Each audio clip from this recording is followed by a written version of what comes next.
Test, test, test, test. Can y'all hear me? I'm not seeing any levels down there. Is that where you would see him? Hold on. I think so.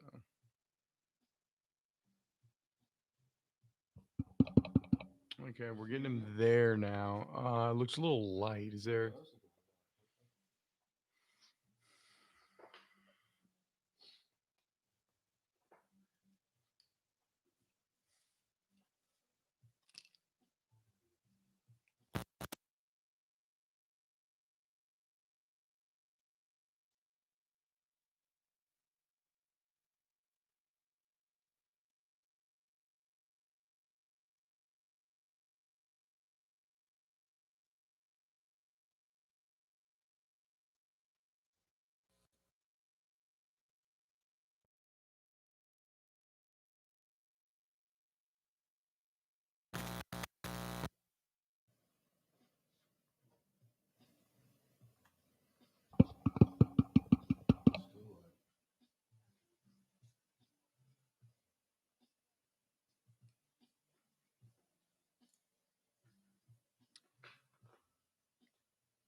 Okay, y'all can hear it now. How does it? How do the levels sound? It looks like in Ireland that it's pretty light. Let me know how the levels sound. Testing, testing. Welcome in OTB de Casa Edition Day 2. Let me know how it sounds.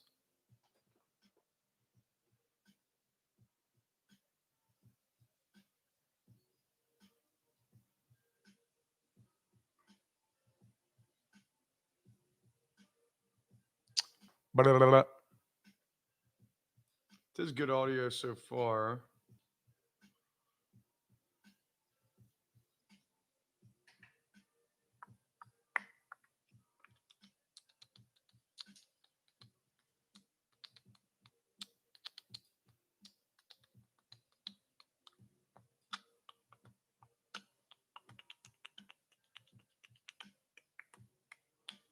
Give me a count real quick. Testing, testing. 1, 2, 3. 1, 2, 3. I think you're saying it sounds better. It definitely sounds better in my ear than it did yesterday. All right. Can we fake a phone call to you real quick? Yeah. Like, what do you mean? Like, call like? I'll call Muso. He'll route it through. We're making sure that. Okay. Yeah. Bouncy, bouncy like we did yesterday. Muso, can you hear me?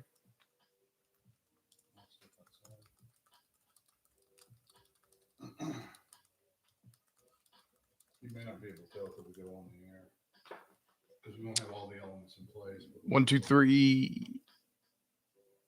1, 2, 3, 4. You're on one. Do that again. 1, 2, 3, 4. 1, 2, 3, 4. 1, 2, 3, 4. Yo, what up, Brent, Kenny, David, Fonz? What up, everybody? Hope everybody's having a wonderful day today. Very excited for today's show, day 2 of De Casa. Good. Okay, I think we're good too. We look good over here, and we look good over here. So which volume should I adjust first over here? Here's the deal. The one thing we were missing was that needed to be on. Okay, perfect. And cranked all the way up. All the way up? Well, I'm going into reds though. Like, do we maybe want to crank it down a little bit? Going into reds here. Oh yeah, that's true. We're not. Okay, cool. All right, cool. So look, this, if you're asking, this is what I would adjust. 4 is feeding the complete audio to the stream. Okay? Oh, okay. So mess with it here. Mess with it here, yeah. Now that this is set, we should be golden. Headphone 4. Right. And you want it cranked all the way up right now? Yep. Okay. Because that should, cranking it up and down should affect your final output, which is all we're worried about, unless it's distorted. All right, cool. But I'm going to walk outside when you do the first segment and listen. All right, perfect. Perfect. I think we're good to go, man. Better than yesterday. Oh, definitely.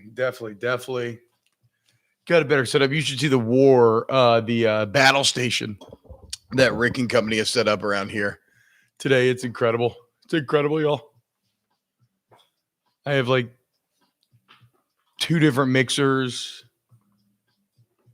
incredible gaming laptop with new video cards. You got my old 2013 Mac on this desk. It's looking like it looks wild right now. Look, hold on, I actually have a picture of the setup.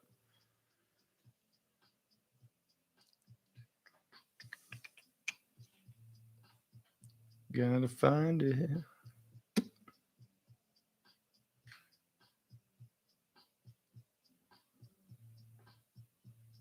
Look at that. Look at that. All that right here to make one little show go. What are you going to do?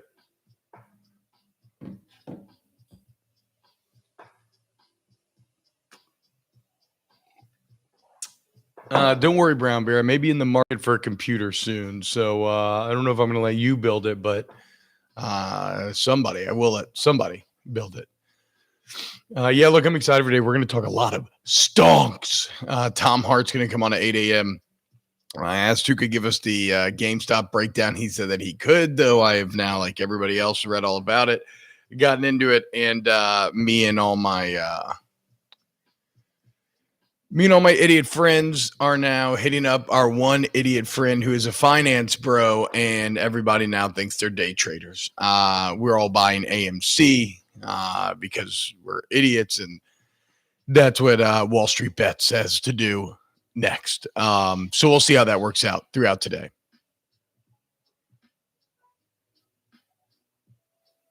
The cat is here. Don't worry, Daniel. Gerald is around here somewhere. No, David, video cards are not cheap right now. Bitcoiners are a hell of a thing.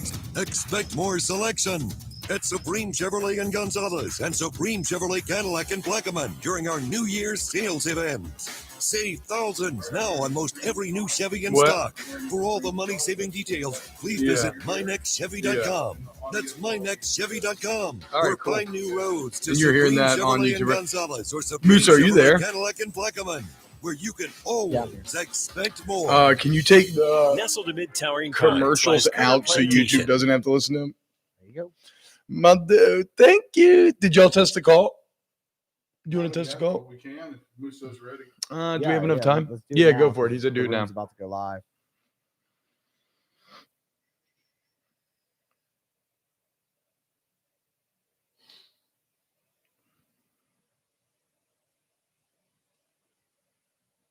But yeah, Bitcoin miners have ruined. I wish I could get the chat up here again. Let me see. Keep texts there. Keep that there. Move that there. Do. Boo. Do.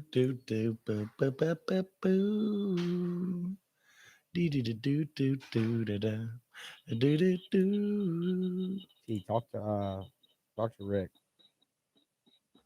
What's up? Hey, Moose. Talk to Rick so we can test his phone. Oh, hey, Rick. What's up, man? I can hear you. Can you hear me? Rick, can you hear me?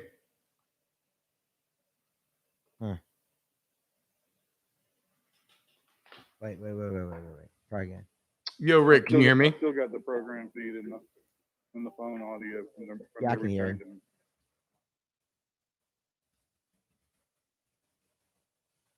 I can hear Rick fine. Hey, Rick. Yeah, we had you.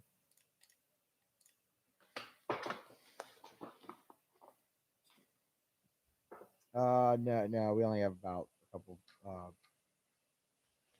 Yeah. Okay, perfect. Okay.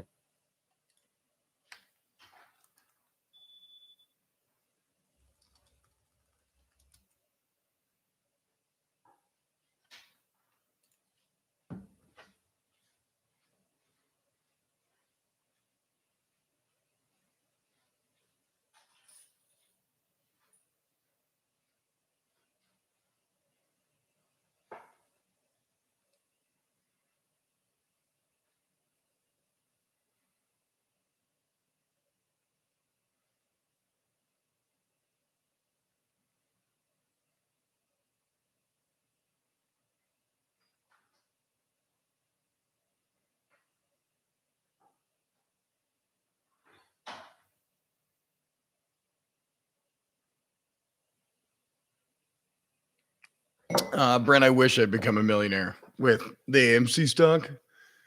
I didn't get into the stock meme game until just a couple of hours too late last night. So I'm trying to get in on it a little bit today.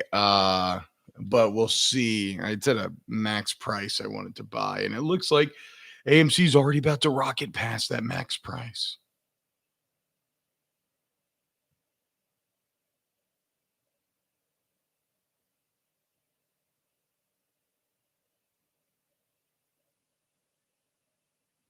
Yep, there it goes. Past $15. That shit is crazy.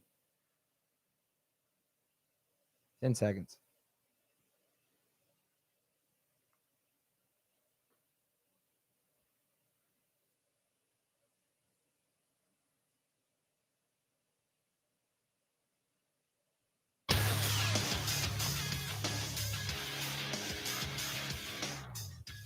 Good morning. It's 7 a.m. on Wednesday, January the 27th. Today in Baton Rouge, expect to see partly cloudy skies with a high of 64.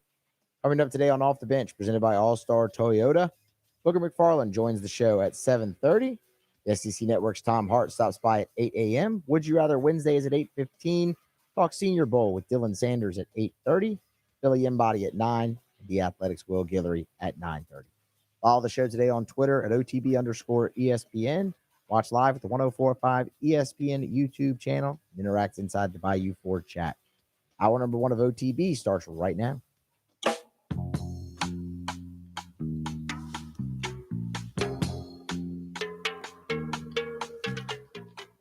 Damn, All-Star David, I had no idea. Toyota presents Off the Bench. ESPN Baton Rouge, New Orleans, Alexandria.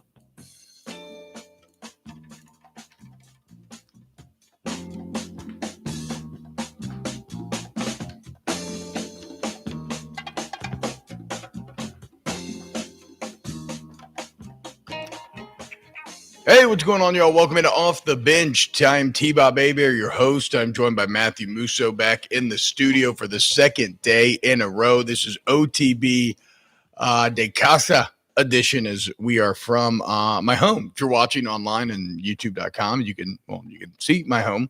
YouTube.com/1045 ESPN. You already know, look, like, share the channel, all that stuff that we have to do to make the algorithmic gods happy.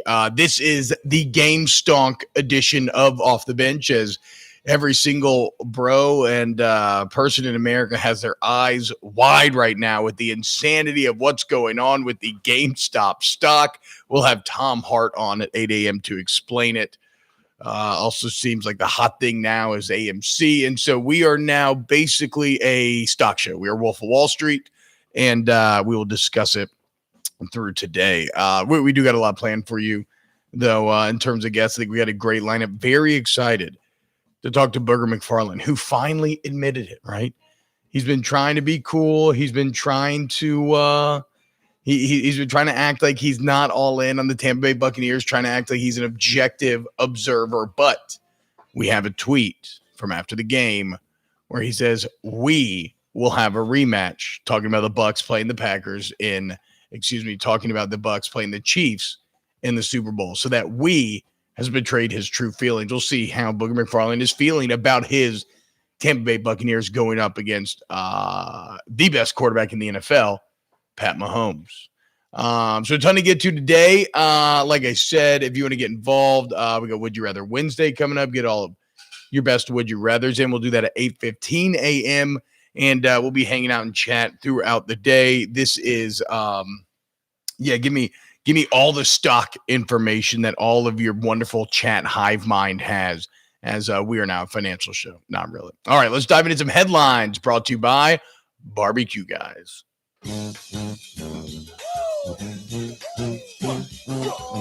OTB headlines are brought to you by Barbecue Guys. They are your one-stop shop for everything outdoor kitchens and living. Barbecue Guys, helping America host better barbecues since 1998.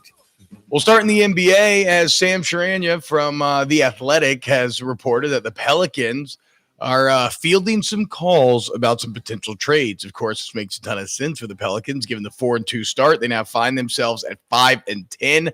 The slide has been very real, and it shows no sign of slowing down anytime soon, which means it may be time to make a change. And I think the NBA realized that as a whole, as well, as apparently David Griffin is fielding calls. And look, there's interest in Lonzo, there's interest in JJ Redick, and for whatever it's worth, we'll go deeper into these topics, both with us and Will Guillory of The Athletic later in the show. But look, both those moves would make a lot of sense right now. I think it's kind of time for the Pelicans to start to look forward to the future a bit more, and making moves like that would not only give you some value here in the short term, but it does free up minutes for Nickeil Alexander-Walker, maybe even the rookie Kara Lewis Jr. So we'll be monitoring that throughout the next few days, as I have to imagine that some sort of moves will be made. Speaking of making moves in basketball, shout out to the LSU basketball team who bounced back last night. Big win by the Tigers following a bad week last week. And look, they jump out to an early lead.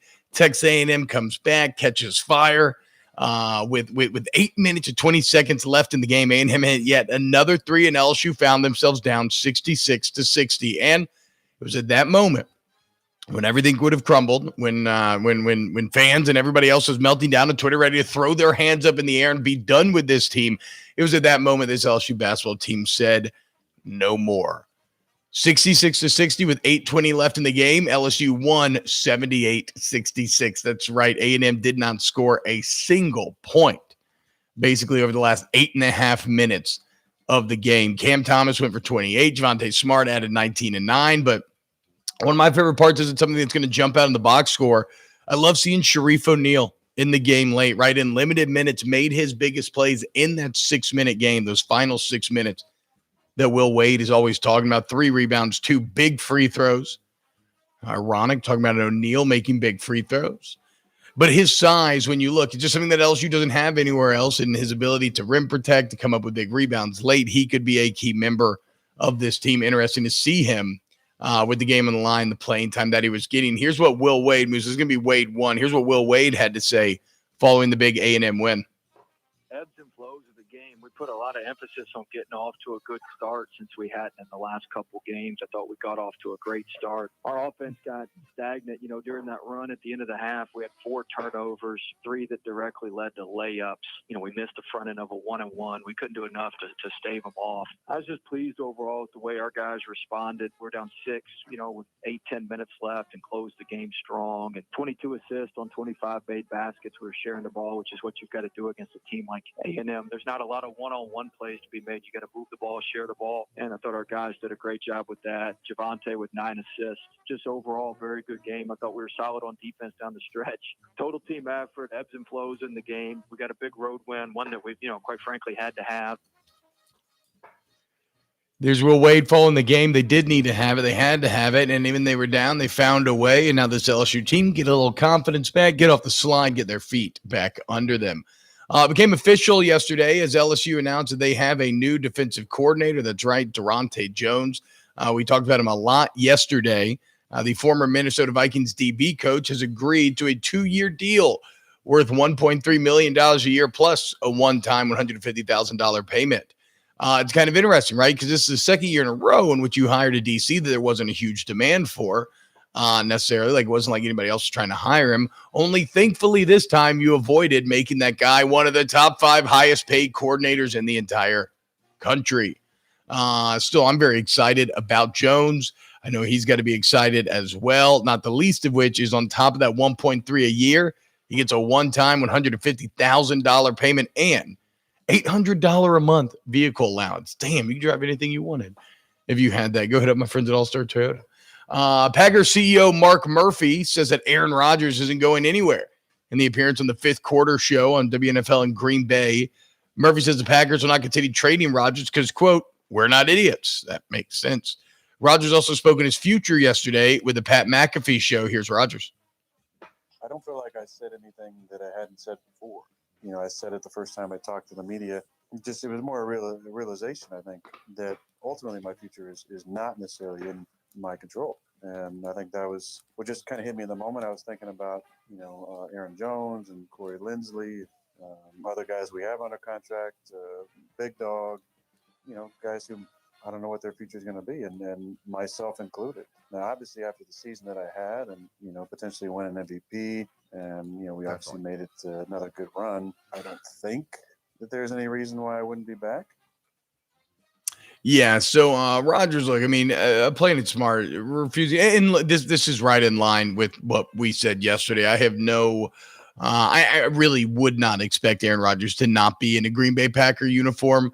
I think if anything, if push comes to shove, I think Green Bay almost has to swallow their pride and try to get some value out of Jordan Love while he still has some of that draft day shine on him. I mean, the teams that wanted Love would feasibly still be in that market.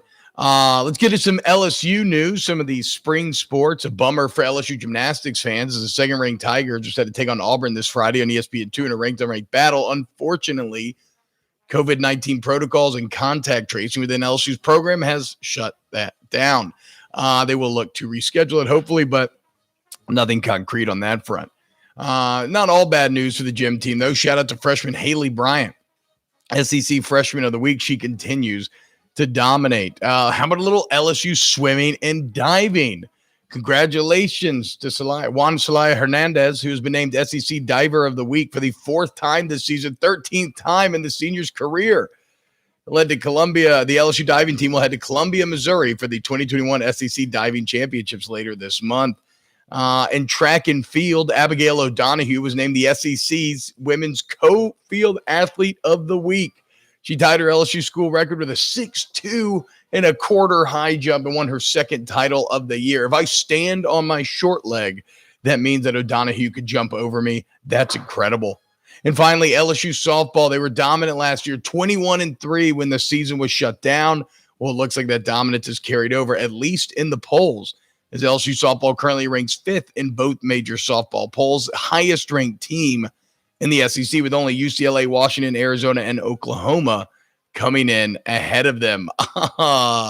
Stick around here on Off the Bench. Coming up next, we're going to talk more of Durante Jones, some more details that we learned, a little LSU basketball last night, getting up the slide, as well as the Saints and what the Saints could be potentially looking for in Mobile, Alabama, which we'll talk to Dylan Sanders about coming up at 8:30 a bit later in the show. Again, if you want to get involved, you already know, youtube.com/1045ESPN. Like, subscribe, share, all of that good nonsense. And we will be back with more Off the Bench next. Keep it locked right here on 1045, 100.3, 94.7 ESPN. OTB headlines are presented daily by Barbecue Guys. Remember, the most popular grill on the market is Blaze Grills, premium gas grills that combine expert engineering and dependable performance, all backed by a best-in-class lifetime warranty. Visit barbecueguys.com or our local showroom to learn more about Blaze Grills. Off the Bench, ESPN Baton Rouge, New Orleans, Alexandria. Go to LandwaAgency.com, LandwaAgency.com. We want to bundle your home, your auto, you're a small business owner.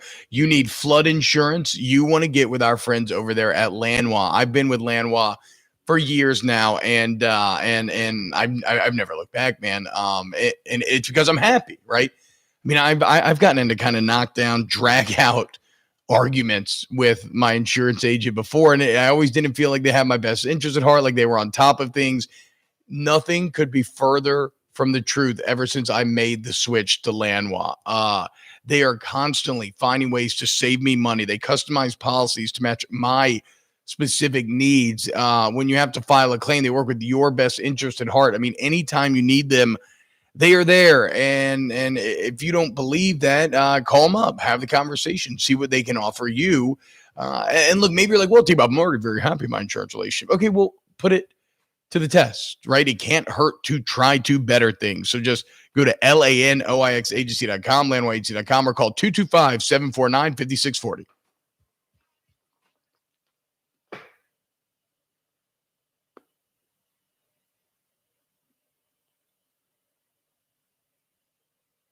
Yo, what up, y'all? What up? What up? Rick, what are you thinking for breakfast? Banana or apple? I got banana right here. I'm good, man. Oh, banana smoothie. Bet y'all didn't have that, dude.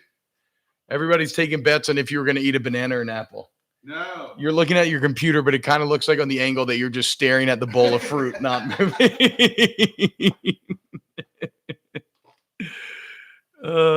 Yeah, dude, Brian, definitely call up Landwa, dude. Oh, I got to do some stonks here. Okay, let's see. So AMC was at $8 when all this stuff started to happen last night. AMC is now at almost $15.50. That is insane. Crazy.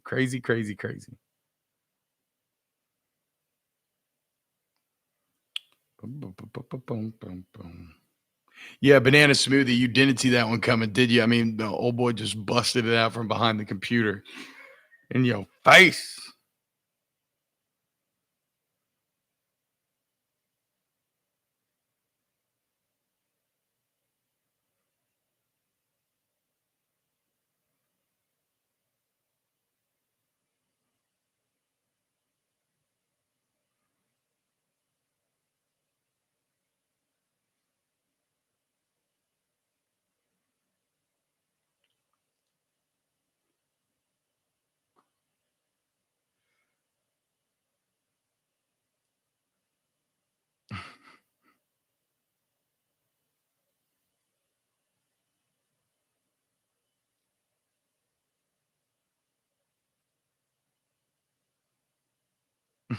T-Bob, Yo, what up? will you write down the name of your wireless network and the password for me? And Yes. don't say it out loud. Yes, I will. Todd, to be fair, 1 minute. I'm not entirely sure on the AMC situation. I think it's the same as the GameStop situation, which we will explain later in the show. But it's where you got a lot of big money people shorting the stock, and then a lot of small money people driving that price up that the big money guys need to rebuy and not selling it, making it just get more and more and more expensive. I mean, look, Tom Hart will give us a better explanation. I have a minute left till we come back, so I tried to fit it in where I could.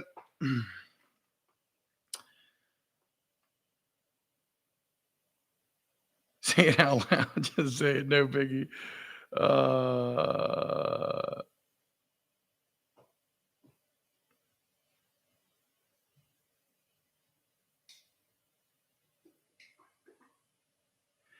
Emil, my internet password does not have to do with chess. I'm one of the idiots that just I still have the base internet password. So if you were to break into my home, you could get on the router and find the password, unfortunately.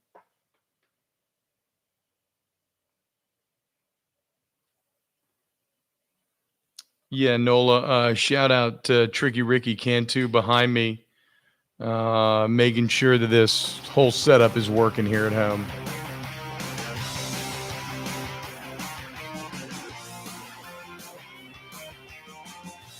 All-Star Toyota presents Off the Bench. ESPN Baton Rouge, New Orleans, Alexandria. Hey, what's going on, y'all? Welcome back to OTB Gamestonks Edition. As we are trading stocks, trading sports. We're here in my home. You can see the cat Gerald, the dog Chewy. Shout out to Tricky Ricky Cantu, our audio tech, making sure that everything is up here and rolling. We're sounding good today, and that's good because we got a lot of great guests lined up. But before we get to any guests, let's update on some LSU football news. As we've been talking a lot about Durante Jones. We talked about the hire yesterday. I kind of explained how I think Malcolm Gladwell of he's obviously an author. He's written many books, but he does the revisionist history podcast. I think he has kind of convinced me through the years to be a bit of a hiring nihilist. And what that means is like it's not that I don't care about who you hire. It's simply that I don't accept that the best practices that we use now are actually the best practices. As we said, $130 million in coaches buyout since 2013. So I'm not sure that the best guys are always given the opportunity. And so I kind of like what LSU did here, both with Jake Peetz and Durante Jones, giving them their big opportunity. And these are guys who come very highly regarded. And we talked about that with Peetz. I don't know how much we went into that with Jones. One thing that is interesting is, and at least LSU this year, like I said, there's no market for Pelini. They gave him all the money in the world.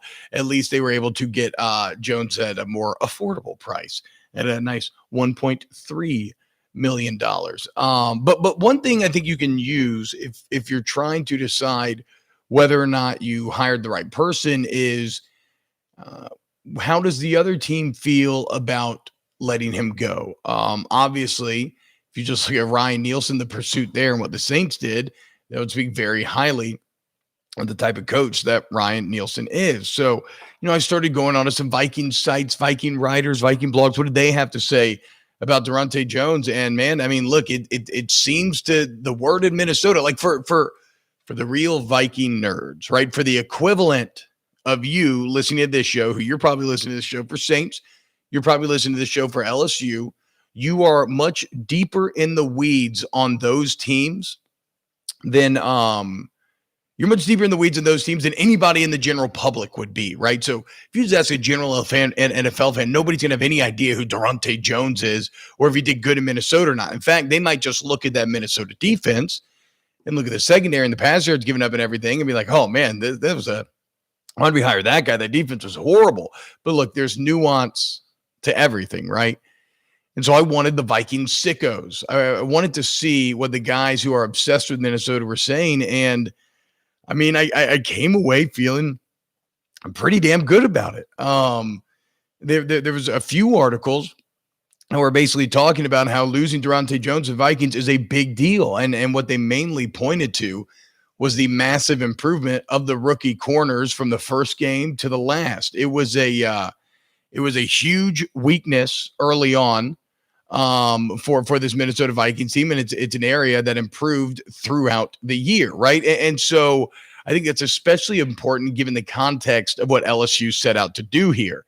One of the biggest issues last year was being able to communicate responsibility, being able to develop players. In fact, you could look at last year as an anti-development year. I mean, guys literally looked worse across the board. It wasn't even like you stayed the same. You literally made everyone actively worse last season. Here you have someone who had 2 rookie corners after some injuries on the NFL level, where, you know, that you that should be impossible to develop rookie corners in that level, or at least very tough, not impossible.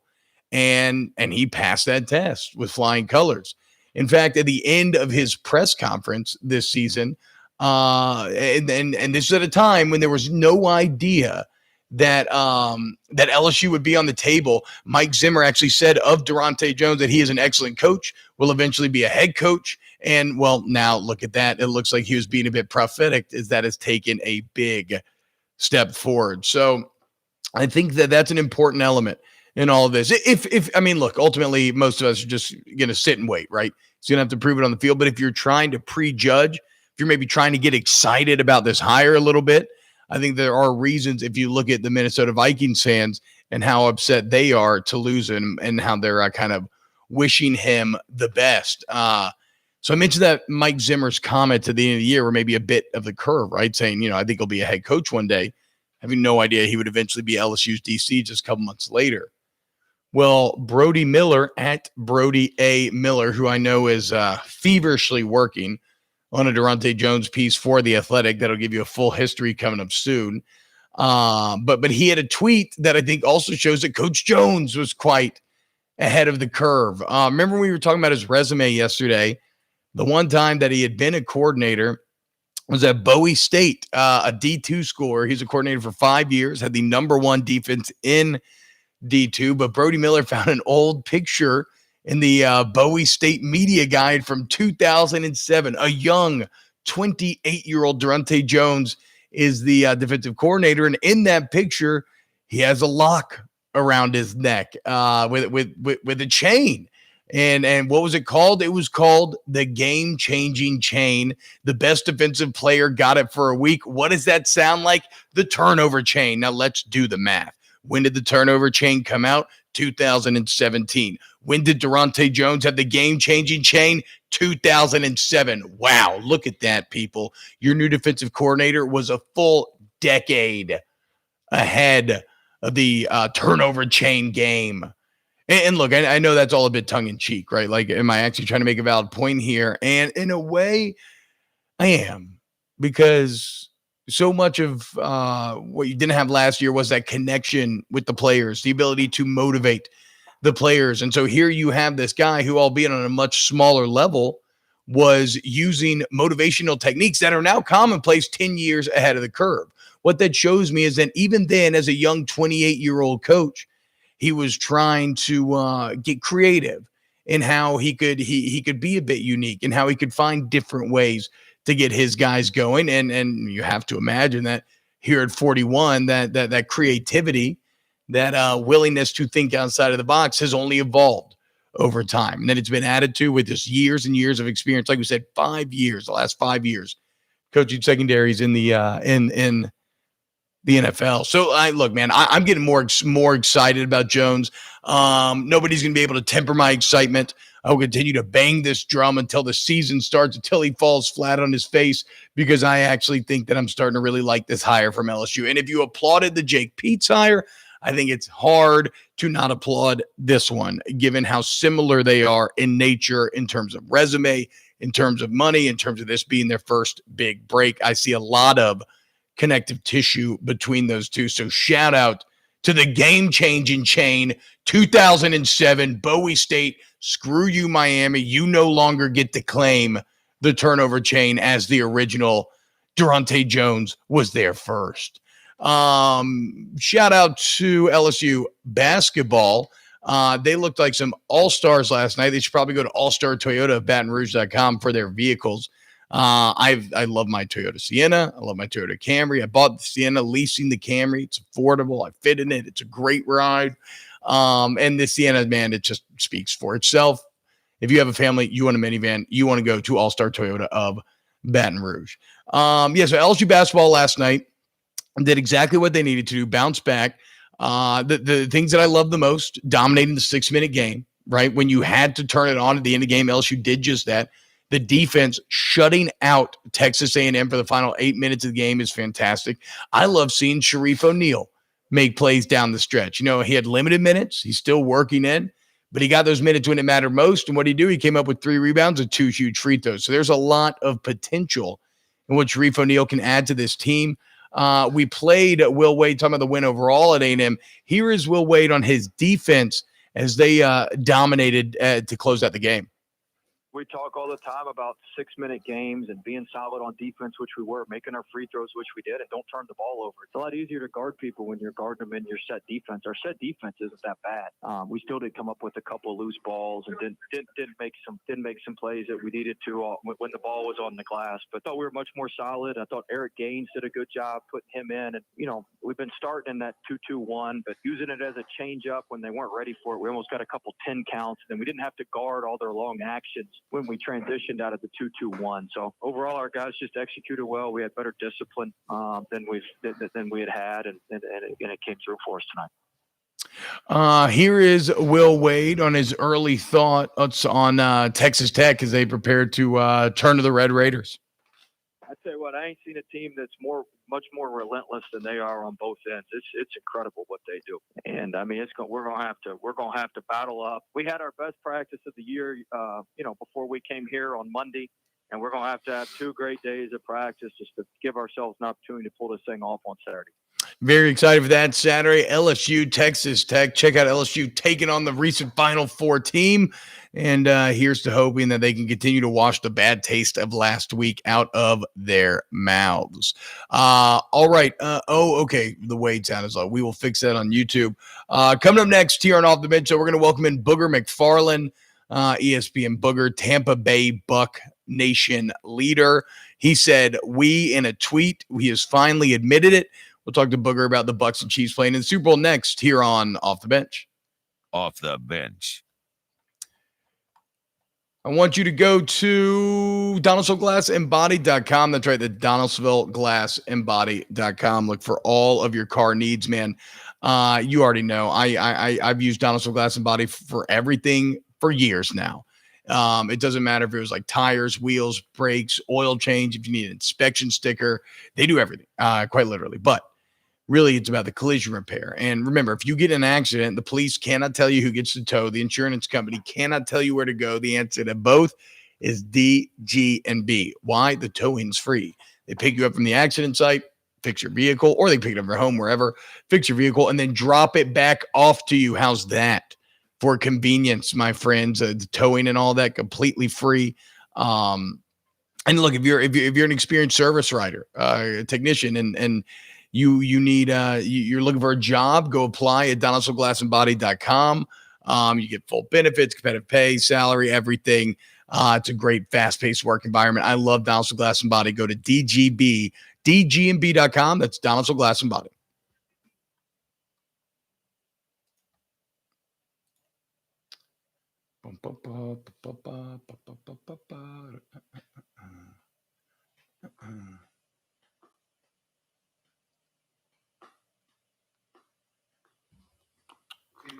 Yo. When's the first phone call scheduled? Right now, I think YouTube is saying that the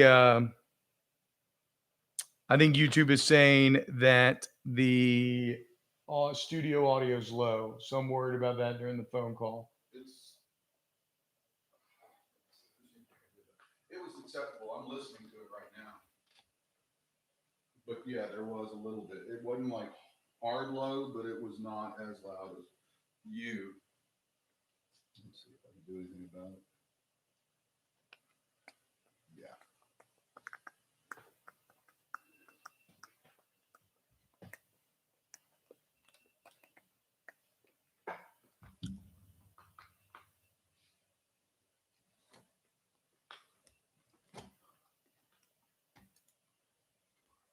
So look, just so you know, Yeah. on the top of the comrades, Mhm. these pop in. Yeah, and I out. saw that.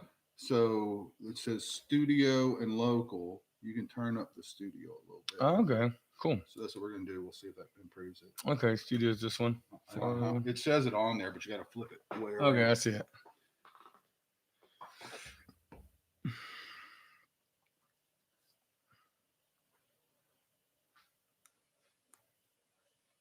Yeah, damn right.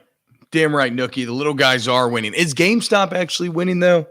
That's been one of my questions in all this. Is GameStop actually winning?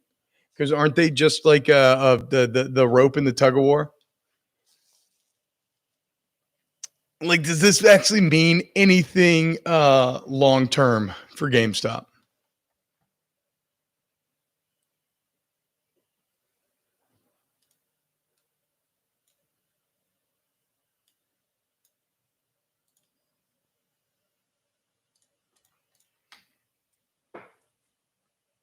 One minute, Boog on hold. Cool.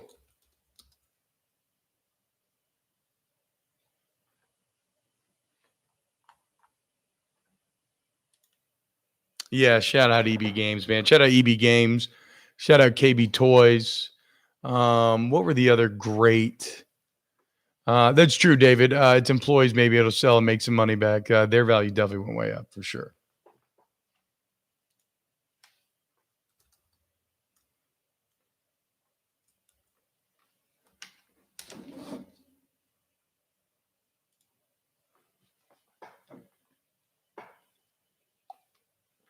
Bum, bum, bum, bum.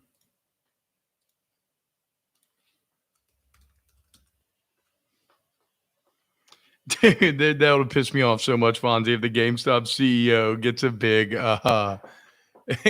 boost. I don't know. Are people shorting Toys R Us? I don't know, Brett. I guess that's the question. Do you remember the Funko magazines? You could buy swag and SNES games on mail order. I actually do not. That's a little. So I remember playing the Super Nintendo growing up, and I definitely but I think my time's actually more N64.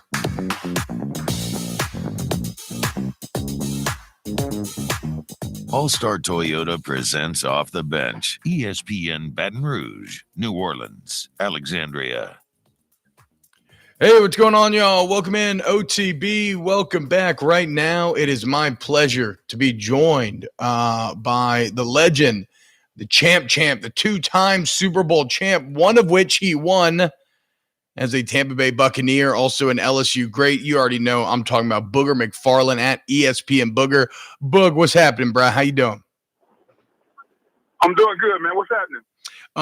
Good. Are you monitoring the GameStop stock situation? GameStop stock situation. Have you made a lot of money along with everybody else?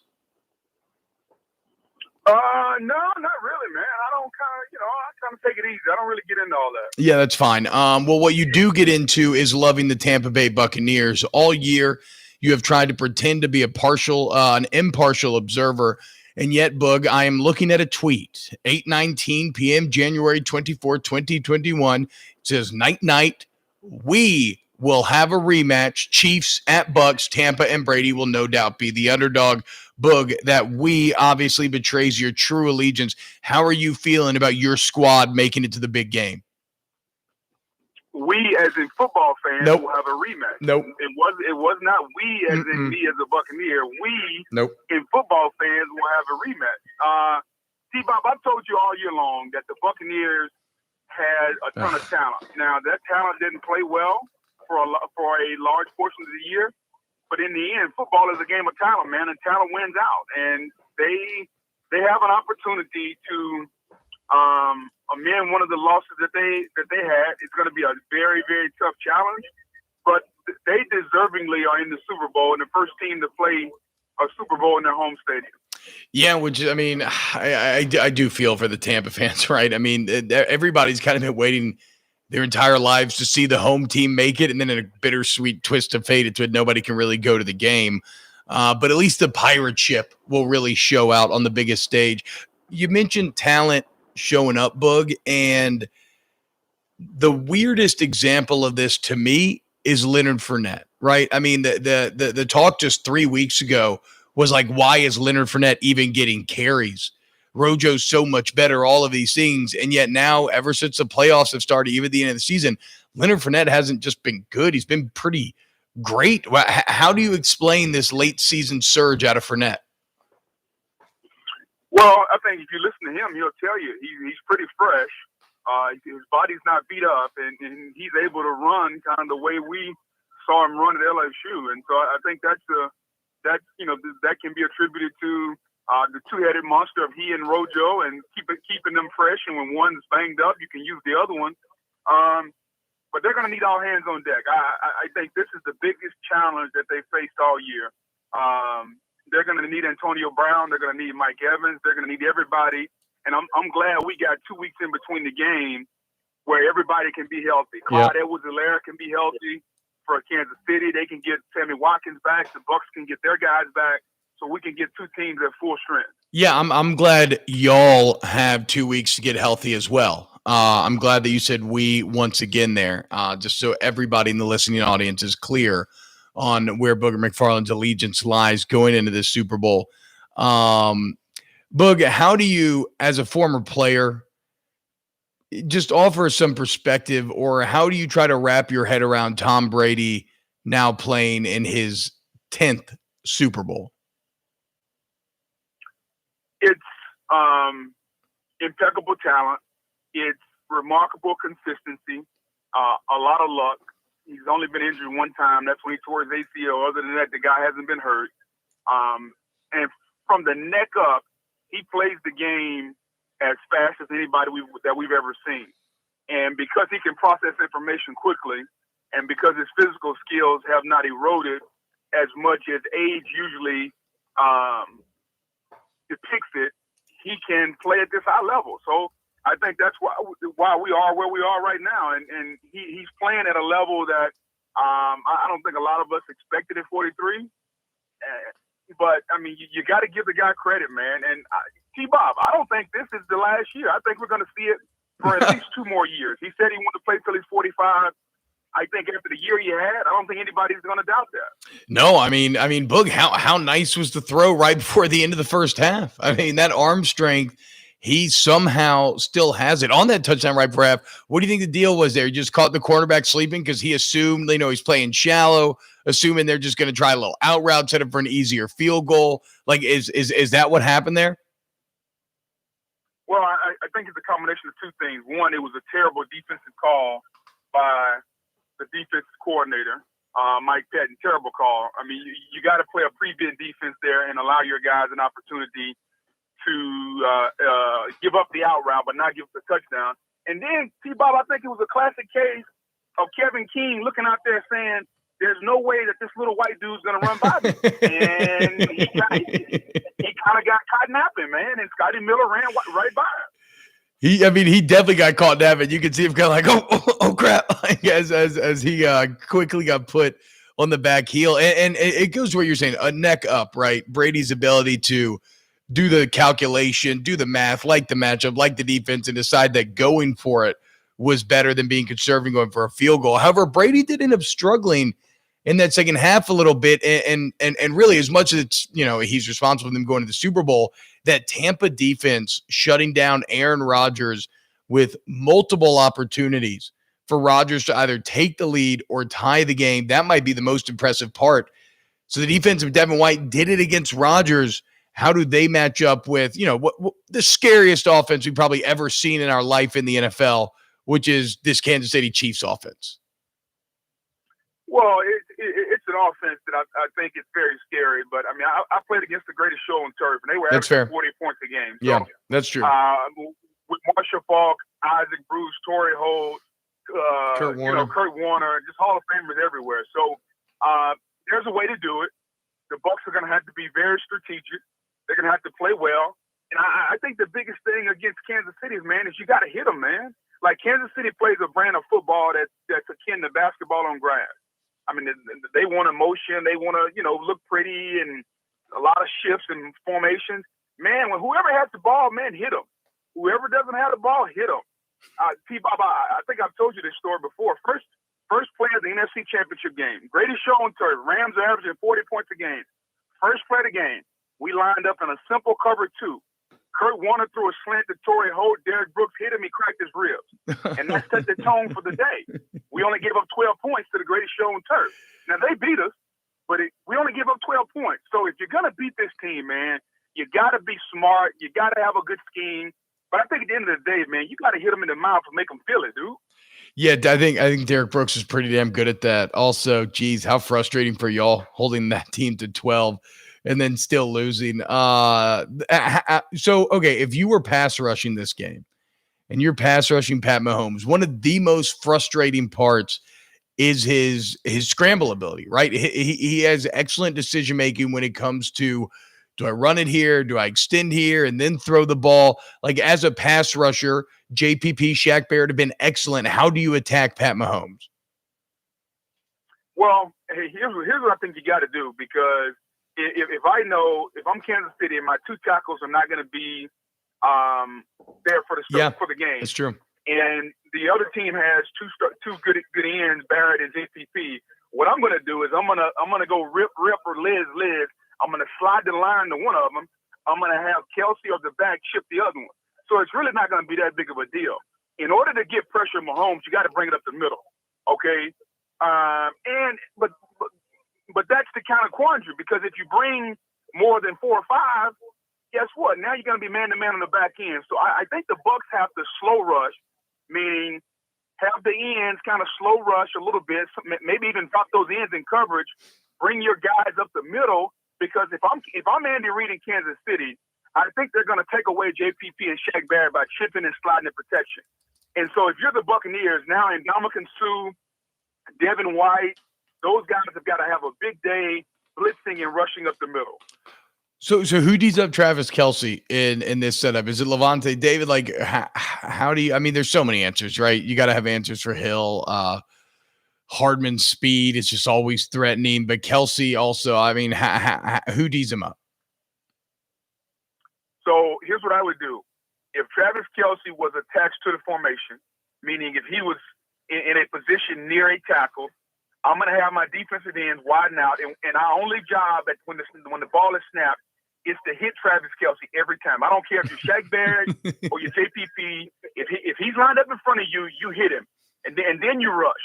If Travis Kelce is detached, meaning he's out in the slot, now I'm going to have bracket coverage on him. So now I'm going to double team him. I'm going to have somebody underneath, somebody over the top. I think that's the way you have to do it. Wow. I would say let's take away Kelce based on that, rather than trying to take away Kelce and Hill. If Tyreek Hill beats me in double coverage deep, that's fine. Okay, but I'm not going to allow Travis Kelce to catch 14 balls. Yeah, I mean, actually, somebody in the chat, who was it, just said, Brent Semino saying, yeah, Kelce can't have 10-plus catches if Tampa wants to win this game. Boog, you live in Tampa, man. Give us the boots on the ground perspective. What's this year been like? I mean, a COVID year, which has sucked for everybody, but just from a pure sports perspective, I don't know that I've ever seen a city have a better year than what Tampa's currently experiencing. Well, it's been a fun year with the Rays, the Lightning winning the Cup, the Bucs now playing for a Super Bowl. I think you got to give a lot of credit to the ownership here, to the Glazer family, to the Vinnick family, Stu Sternberg, who owns the Rays. It just goes to show you what happens when you have good ownership, really, really good talent, and a city, even during COVID and everything that's going on, a city that's really supportive of all three teams. So it's been exciting. It's been fun. And I just wish that the stadium could be packed next Sunday and take full advantage of it. But guess what? So is life. You can't do anything about it. You got to enjoy it and move on. But there's definitely an excitement all the way around the city. Yeah, I mean it's a huge bummer nobody could be in there, but you're still gonna be able to feel the energy, like you said, in that city. Okay, Boog, I know we're gonna talk to you again next week. So, but before we let you go, we talked a lot on Monday. I kind of talked about Brady's legacy and resume and everything, and these are really stupid kind of sports talk conversation, right? Because this is all so many years into the future. But when you look at Pat Mahomes and how he is, his current trajectory, he looks like maybe the only man who could ever touch any of these records. I mean, right here he is an offsides penalty away for playing in his third Super Bowl away in a row. I mean, what do you think? Do we? But if you were just going to look forward into the future, does Pat Mahomes, does he actually challenge something like 10 Super Bowls, or is that too absurd to even try to put on anybody or wrap your head around? Well, I think that's a long way away. Going back to the conversation that we spoke about earlier, Tom Brady's been lucky. He's had longevity.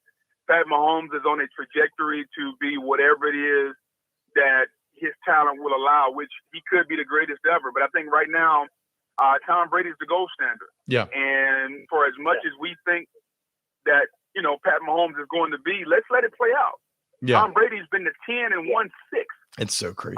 Pat Mahomes, this is number 2, and he's only won 1. We're a long, long way away from Pat Mahomes in accomplishments surpassing or even approaching Tom Brady. It's completely fair. ESPN Booger at ESPN Booger on Twitter. Boog, thank you so much, man, for joining us today. We'll talk to you again next week. Get hyped. Hold it down in Tampa. Give Tampa our best. Never forget, I was a huge fan of those 0-2 Super Bowl champions, thanks to my guy, Mike Allstott. He was my muse, as I used to get to play fullback in the Wishbone. I rushed for over 100 yards once.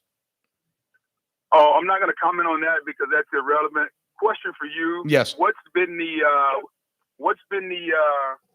buzz around the new DC hire there for LSU?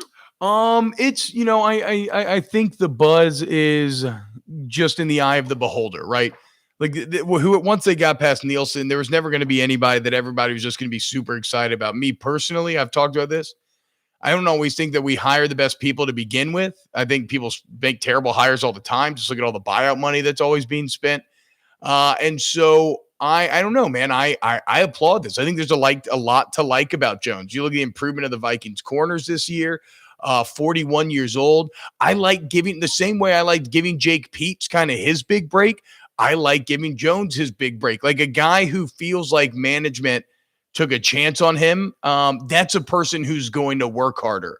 Bo Pelini kind of was begrudgingly dragged here. Scott Linehan, what's a passing game coordinator title to him, right? To the guys that they've hired this year, if nothing else, that effort isn't going to be the issue, because I have to imagine they're just gonna they're gonna leave everything out there. So I'm really excited about the Jones hire. I mean, how do you feel about it? Well, you go from a 53-year-old guy who was a head coach, who knew it all, who wanted to do everything his way, in Bo Pelini, and oh by the way, he's a 53-year-old white guy, to a 41-year-old young brother who this is a chance of a lifetime for him.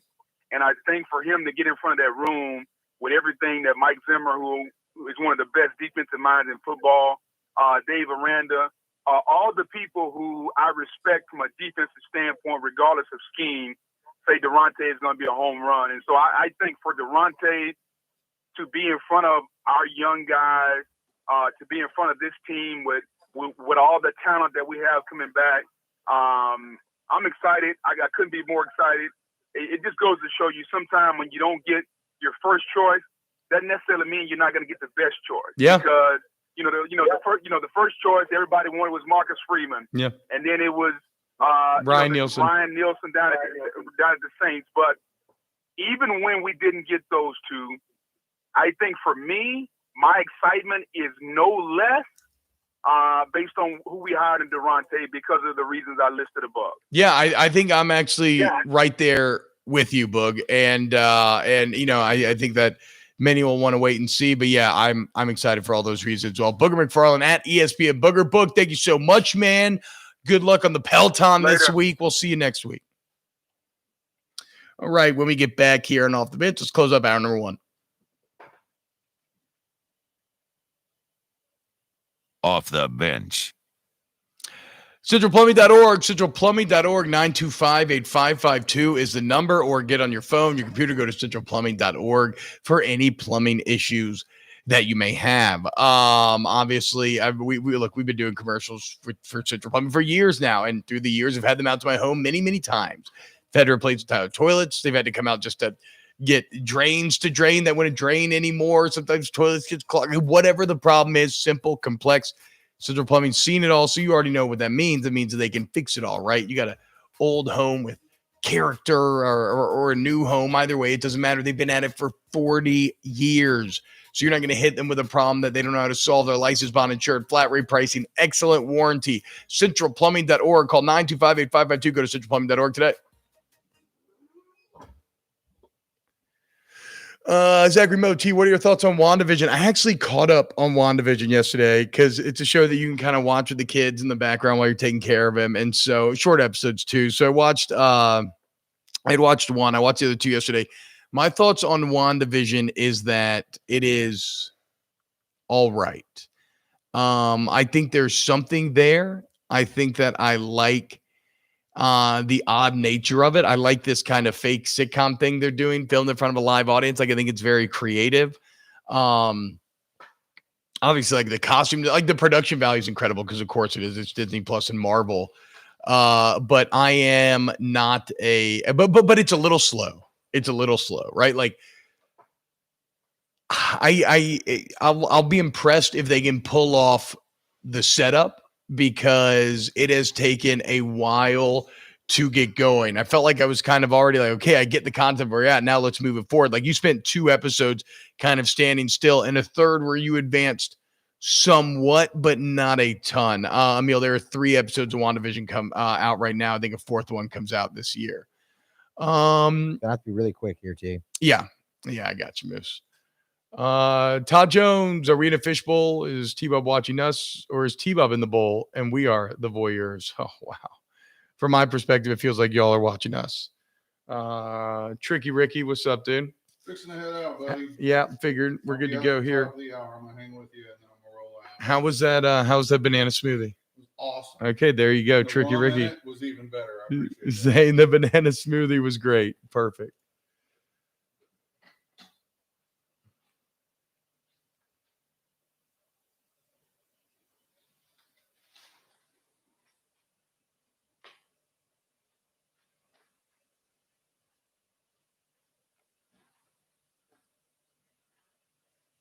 Oh my God.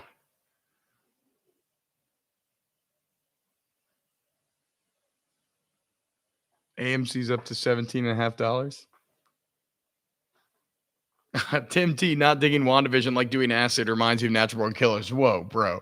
I don't look, man. I do not. I think that Natural Born Killers definitely feels like an acid trip. Natural Born Killers is one of my favorite movies growing up. I don't know if I'd like it as much anymore.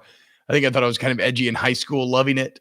But I don't know that I'm seeing a ton of connective tissue between WandaVision and Natural Born Killers. People T-Bag and C-Bab, you bought any GME, BB, or AMC stock? Which BB is that? Oh yeah, isn't Best Buy flying up too? I tried to get on the AMC train last night. I've got a buy-in for this morning. But that thing started at $8 last night. I just looked. It is up to $17.50 right now. So wow. It's getting crazy, dude. I don't know if I should buy anymore. We'll see. Oh, BlackBerry, not Best Buy. I heard that BlackBerry's kind of gone through the same thing.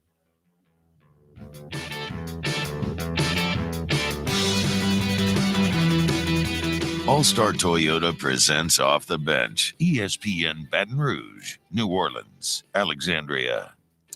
Hey, what's up, y'all? Welcome back. So we got a quick segment here. We went long with Booger McFarland. I was very pleased to hear that Booger McFarland shares my excitement about Durante Jones because I think it has huge potential. Like Booger said, the minds that recommend him, be it Zimmer, Aranda, the guys that really are the Joseph brothers, right? The guys that go to bat for him, no coaching. And what Booger said is something that I've kind of wanted to get into, but I don't want to belabor the point because people just don't have the ability always to engage with nuance. And that just leads to a lot of yelling and no real positive conversation ends up taking place.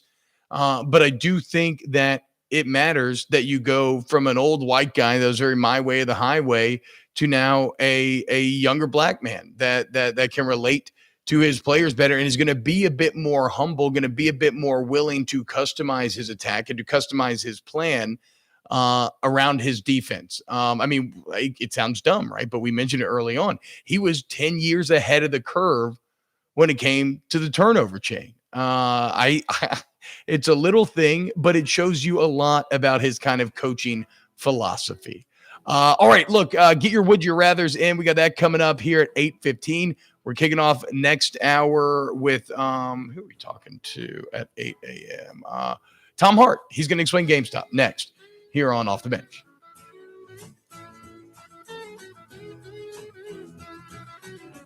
Off the Bench. Hey, Baton Rouge, this is Sean Woods, head basketball coach of the Southern Jaguars, and 2005 inducted into the Kentucky Basketball Hall of Fame.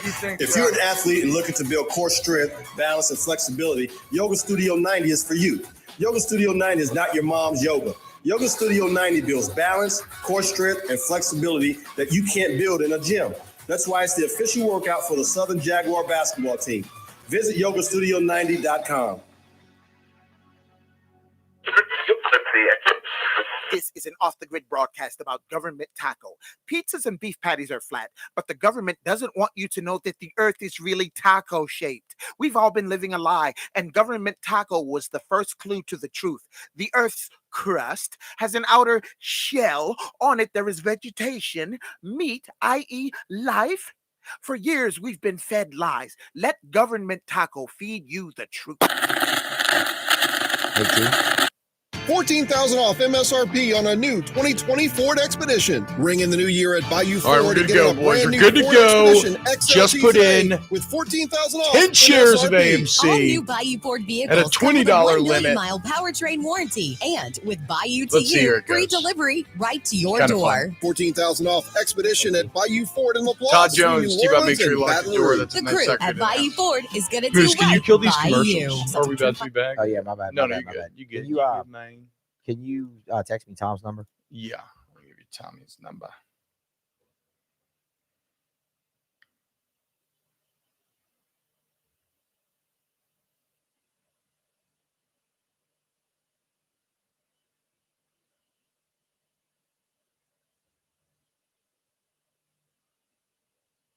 Uh, 865-382-4225. Fonzie, I don't know that I would think about it. So Fonzie asked, man, I hate to keep bringing it up, but man, are they splitting up the DBs again? I'm so interested if someone talks to Corey Raymond. First, I think Corey Raymond's the highest paid position coach in all of college football.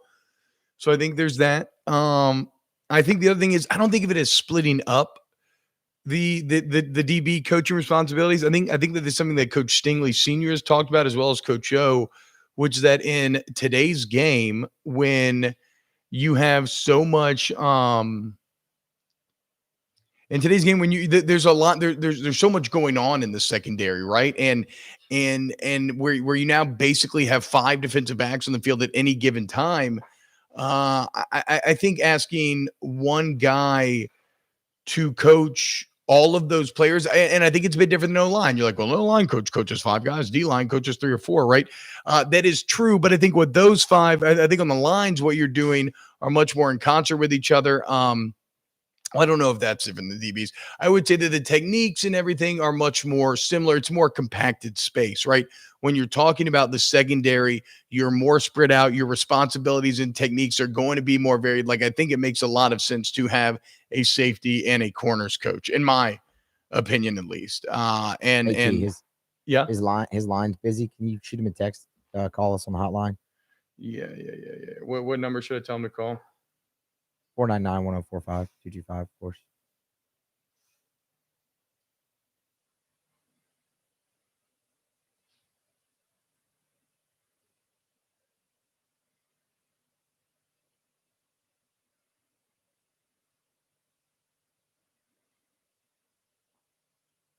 What number did I give you for him? Was it 865-382-4225? Yeah, it was just busy.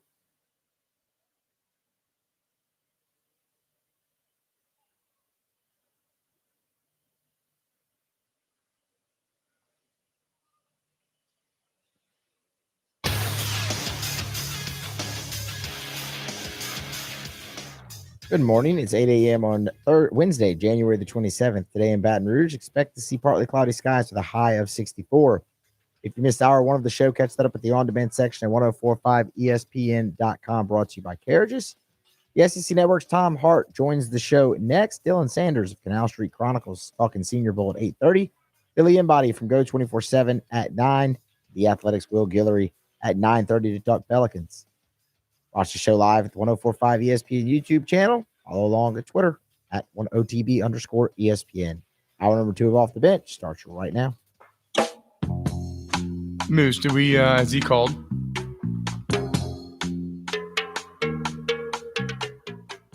All-Star Toyota presents Off the Bench. ESPN Baton Rouge, New Orleans, Alexandria.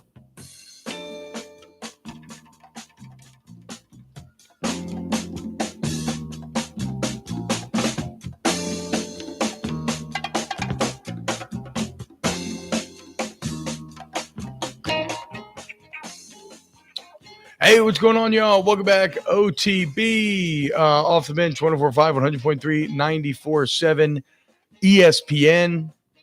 Welcome back to Off the Bench, Home Edition, Day 2. Technology's rolling much better today. Shout out to Bo Wegman, Rick Cantu, Joseph Rodriguez, the IT crew over there, guaranteed getting the setup rolling from home. Contact tracing has me at home for this week, but it's all good, man. We're having a lot of fun today. We got Tom Hart coming up to explain GameStop, as we are now a stonk show. Hopefully that AMC order I just had in went through. We will have to wait and see. We got Would You Rather Wednesday coming up next. So if you want to go ahead and get your Would You Rathers into the YouTube chat, youtube.com/1045ESPN. And we will ask all of your most pressing YouTube questions coming up next here on Off the Bench. Okay, perfect. We got the man, the myth, the legend right now. I guess it's just like a fallback thing that you say to people, even though this guy is the man. I'm talking about Mr. Tom Hart of the SEC Network. You already know. You see him working constantly, cooking with the family, been grinding, calling games out of the basement for months now. Tommy, what's up? What's going on, man? T-Bob, what's up, bro? How's the home studio? It's pretty good. I'm sure it's something that you are all too used to. I really enjoy it. I don't have shoes on. I don't have underwear on. I threw sweatpants on immediately when I woke up, and I sat down and drank my coffee and went straight to work. So it's actually been kind of cool in a lot of ways. And, you know, the audience has got to meet my cat, my dog. My wife walks around in the background every now and then because I don't have any sort of office or man cave yet. So it's a very what was the old Hunter S. Thompson style of journalism? Gonzo. It's a Gonzo radio style of setup here, and I'm into it, Tom. And look, we brought you on not for your sports expertise today, but to explain the stock market. That's right. Stonks are crazy. They're the hotness right now. I got an AMC buy that just went through. We're rolling. I'm just doing whatever stupid people tell me to do. But this GameStop thing is crazy right now. For those that don't know, the GameStop stock is currently rocketing. because of some insane tug of war that is taking place between big hedge funds and small investors from Reddit and Wall Street Bets and everything else. Tom, yeah, I put out a clarion call last night for who could try to make sense of all of this. And you, like an angel from the heavens, descended and said, I am your shaman in the stock wilderness. So now that we have taken the ayahuasca, Tommy, I need you to where's the good starting point for explaining what in the hell is going on right now with the GameStop stock? I view it two ways. One, the whole money side of it is one thing, but it's also the people, right? So just, I think from a people perspective, and it's not as black and white as it's going to make it seem, but it's very similar from an SEC perspective to the Tennessee fans revolting and costing Greg Schiano the football job, right? It's the little people rising up against the man. Now, what is left unsaid in that is they didn't get Greg Schiano and they ended up with Jeremy Pruitt. So we don't know where the stock is going to end up. All we know is that they've totally disrupted the institutional buyers, the massive hedge funds, and the people who do it for a living for a company versus those sitting in their basement in a robe, no shoes on, doing it with a couple clicks of the mouse. That's kind of how I think we should start to break it down, because that's what it's about. It's about these folks on Reddit totally disrupting the institutional traders. And so that's how the how is going on. And by the way, on Reddit, Wall Street Bets is kind of the source of all this, which is a very memey, very over the top. I would say, like, go there if you want to check it out. Be aware there's going to be some offensive stuff on there. But that is kind of the source of all this. So that is the what of what is going on. As far as the how goes, okay. So if you're short selling something, right? These hedge funds, look, because everybody knows you're expecting GameStop to fail. I mean, we live in the digital age. People are buying games digitally. COVID runs in. Who's going to go in anymore and return their $60 game for $4 to GameStop anymore, right? And so everybody expects GameStop to fail. And so you have these big hedge funds that what do they do? They borrow GameStop stock. They sell it off expecting it to go down, and then they expect to buy it at a lower price when it's time for them to return said stock, right? And then that's how they make money. It seems like it's literally to me the epitome of Wall Street greasiness, just creating money out of nothing. And so I guess what the people got wind of this, and so after GameStop borrows and then sells, the people are refusing to sell back. And is that the tug of war that is driving up this price? Well, some of the more massive hedge funds have now had to sell back and take their losses, but it created this incredible cycle. So what happened was, by the way, this stock a year ago was at like $5. GameStop was shuttering their storefronts, hundreds across the country. They weren't being managed very well. This guy in August, Ryan Cohen, came in, bought like 13% of it. And then he got to know the company a little bit more. And he's like, well, you guys are idiots. You guys are doing it wrong. You need to get with the digital age. We need to advance the company. And eventually he took a seat on the board. And when he did that in January, the stock doubled. Because people said, hey, look, this guy knows how to run a company. He knows how to turn it around. GameStop's going to be making money again. That's when Wall Street got involved. And they're all like, no, nothing has changed with this company. It's still a long-term failure. And this stock at $30 is way overpriced because, like you said, I can just get my Xbox Game Pass and I don't need a disc. I don't need to go into a store. So that's when Wall Street got involved. And they all started shorting the stock. And I think you did a good job of explaining it. The stock costs $20. You're going to buy it for $20, or you're going to borrow it, and you're going to pay some fees to borrow it. And then you're going to wait for that stock to go down to 10, and then you just made $10 per stock off the stock you borrowed. Unless that stock goes from 20 to 40, then you've lost $20 at the time it's time to turn it back in. And now you're in a full panic mode because your choice is to either take the hit or buy more stock to try to make up your loss. And that's what happened here with GameStop. The Reddit guys bought as much as they could. The Wall Street guys are trying to buy it back to ease their losses, to hedge their losses. And next thing you know, this one went from $4.28 a share to closing yesterday to $147.98. And overnight continued to rise. It's now $236 from $4.28. It's incredible. And I mean, okay, so Steve Cohen comes into the picture in some way. I know he had to inject capital into a big hedge fund. Did I read that even after that injection of capital, that hedge fund has now had to declare bankruptcy? Yeah, there was this capital, Melvin Capital. They took a $2.75 billion package, rescue package. They took it the same day. Short sellers took a $1.6 billion loss on the stock. So they went to Steve Cohen, who now owns the Mets, and said, "Hey, can you help us out?" He bailed them out. I think what I read in the New York Times this morning. And by the way, I'm not I don't read the New York Times. I don't track funds. This is just like a fascinating side story to life in 2021, right? That got me interested in it. They finally sold this Melvin Capital sold all of their shorts to try and get out of it. There's $71 million shares that were shorted on GameStop as of Monday afternoon for a stock that went up 3,415% in the last 12 months. Oh my God, dude. and so what's fun about it, right? If this was just Wall Street making all this money, you'd be like, oh, great. Looks like I missed out on that Zoom stock. But no, these are like, generally speaking, I think, once again, it's a gray area, but generally speaking, regular people, right, that are just day trading and going to the Reddit page and trading ideas. So, for example, there's one guy who decided to spent $250 to buy 800 options at 31 cents a share. That was just a call option, right? If he decided to call on the bet and invest in the stock at a later date, he could. If the stock goes under, he loses at $250 because it's not worth the money he would spend to buy the shares, right?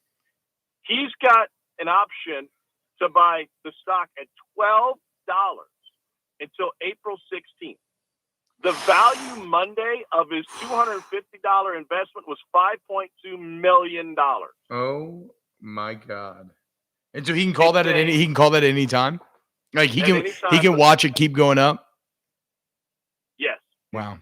Up to April 16th. So we've got the nerds call it a gamma squeeze. Now, but here's the thing. I don't want to say it's all play money because GameStop is a real business, but it's certainly not worth this much. Well, like the business, I mean, that's the thing. The actual business is still dead, right? Like, I mean, like GameStop is still as irrelevant as it was yesterday. This is just purely Wall Street kind of getting their own hand bit for the, I guess, just for like kind of financial manipulation, right? Like a short seller makes money with adding literally nothing to the universe. Oh, they're the guys that they're the guys at the casino that play the don't pass line when they do that. Like nobody wants to hang out with that dude. Like, no, we're all here to have fun and make money. No, I'm going to make money while you guys lose money. Oh, okay, that's cool. So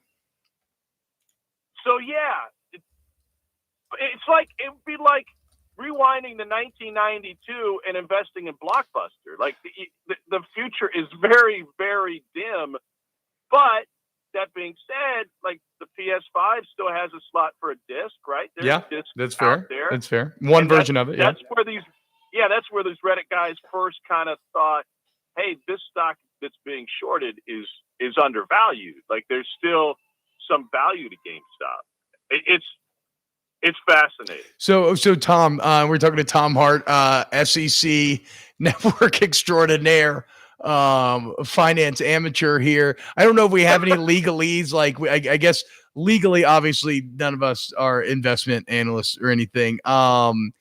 So I couldn't help but get sucked in, and I've gotten sucked in a few times, right? To Wall Street Bets is just the insanity that is Wall Street Bets, and watching all of these people kind of call to each other to hold the line, right? Drive this thing up to 1,000. Like, how high do you think it gets? Because ultimately, am I wrong here? Like, when you start to sell back to the short sellers, is that when this all crumbles? If enough people start to sell back?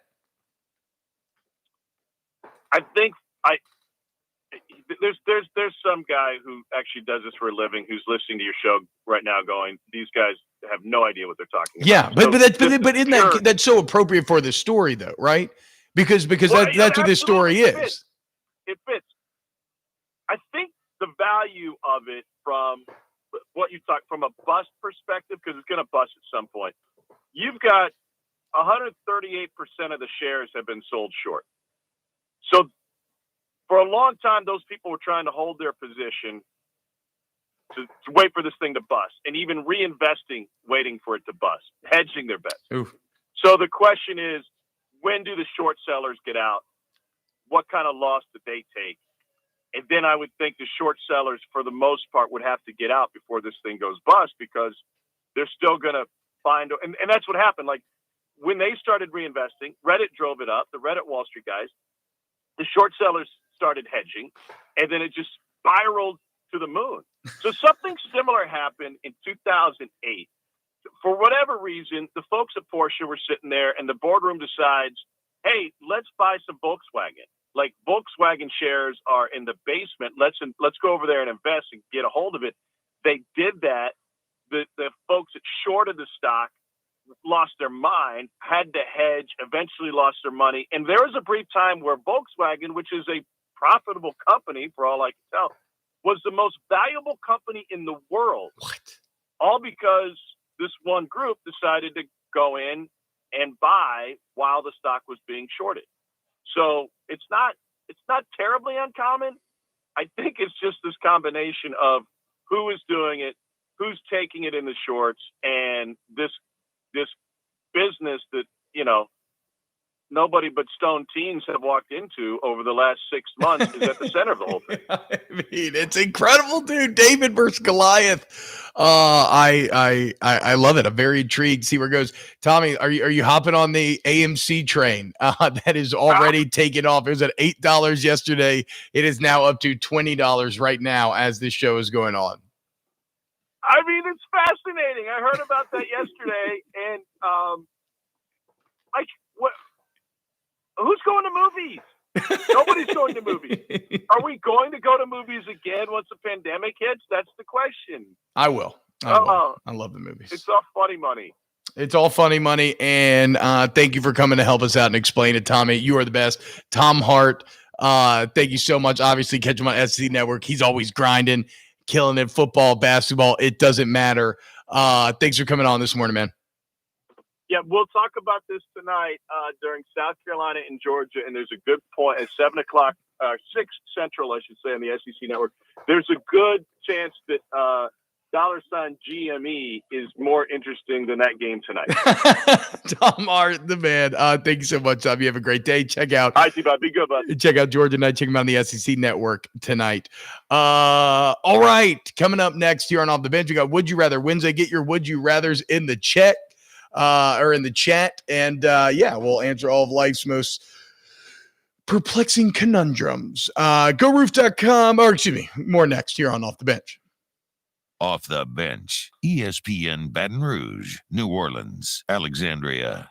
GoRoof.com, GEAUX roof.com. Go there today for all of your roofing needs. Look, man, I love the guys over there at Go Roof. They're very fun guys, right? And I don't mean the mushroom sense. I mean in the sense that their commercials are hilarious, right? Whether it's like Roofs Up, the one that they randomly got the kid because you're just supposed to have a kid in those commercials. But even though they're funny guys, they're serious when it comes to roofs. And if you don't believe me, call 927-8300. That's 927-8300. Get that free professional estimate. That's what I love. No money up front. Free professional estimate. You know exactly where you stand. Doesn't matter. You're Baton Rouge, Hammond, New Orleans, Lafayette. They do it all. Residential, commercial. They, again, do it all. So free professional estimate, 2-year workmanship guarantee on top of the manufacturer warranty, licensed, bond insured. Why would you go anywhere else? Go to Go Roof. You get a beautiful new roof every single time. Roofs up. GoRoof.com.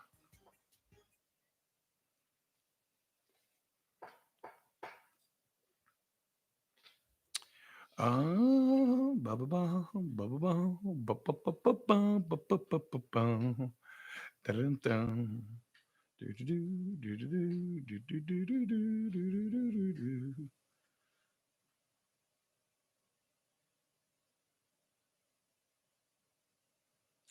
right, boys.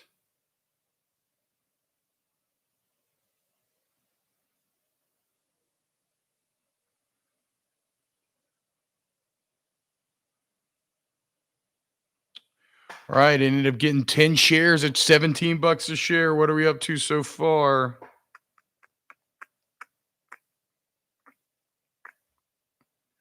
We're up to 22 thus far. It's $50. Let's go. Roll on. Let me Moose, if you could help me put these would you rathers in there, I'm doing it as well. Y'all are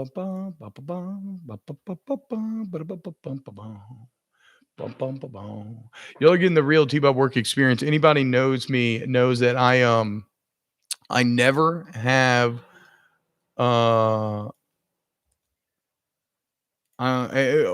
Lost in the Lost Wood song from Zelda is literally stuck in my head 24 hours a day. And so whenever I have a kind of chill moment or I'm not thinking, I can't get the do do do do do do do do do do do do. Can y'all hear my daughter in the background? Alice, you want to come be on the radio? Todd Jones, that's actually a really good idea. Sitting there on the baby piano. Get me continue to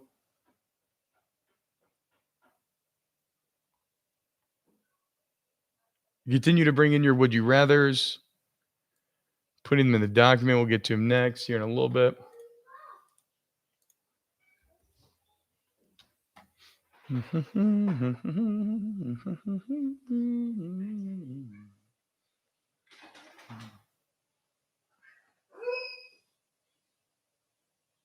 1 minute.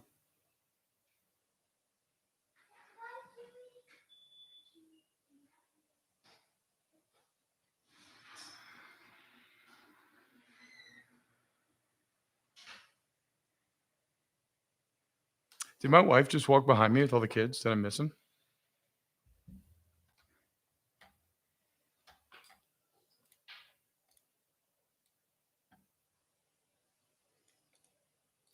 Unfortunately, Danny, without the YouTube studio, there's no live production element.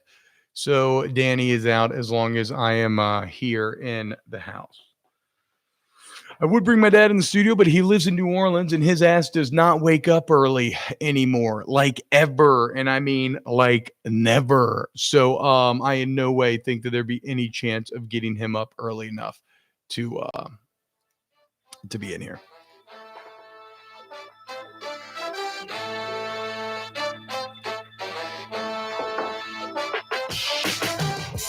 All-Star Toyota presents Off the Bench. ESPN Baton Rouge, New Orleans, Alexandria.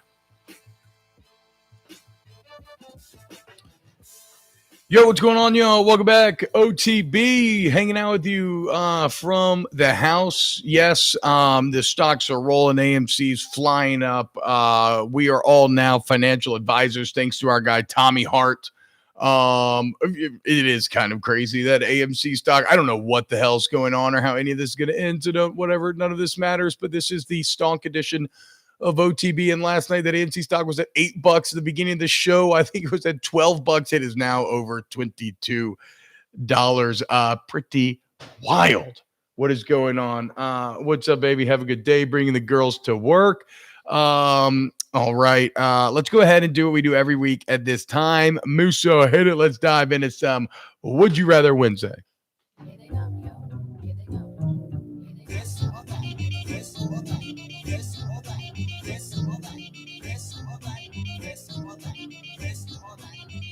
Okay, which would you rather be? Now, what superpower would you rather have? The question is, would you rather date the blind or the deaf? Would you rather drown or be burned alive? Would you rather be overpaid or underrated? Rather you just said thank you and went on your way. All right, Would You Rather Wednesday. Musso, hop on the mic here. Let me make sure that I know you're there. Yeah, no, I'm here. Okay, I'm here. cool. Since we're not in the same room. All right, would you rather, you can start here. Would you rather eat sandwiches inside out or have to go to the bathroom right when you get in the shower? I'm assuming you all understand what the bathroom means there, because I don't think any normal person cares about peeing in the shower, right? So you eat your sandwiches inside out, or you have to go to the bathroom right when you get in the shower? I'm going to probably eat the sandwiches inside out.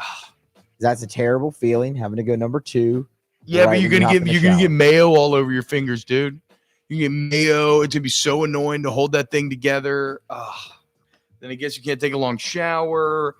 I mean, look, but maybe you get into like a rhythm where you hop in the shower to just kind of trigger it. Then you go to the bathroom, then you get back in the shower, and you're good to go. You can't hop out of the shower and then go number 2 after you've been under the water. You can't do that. Well, That's how about terrible. this? How about this? Now that I'm a stock expert and about to be very rich, Musso, I am going to build a toilet in my shower.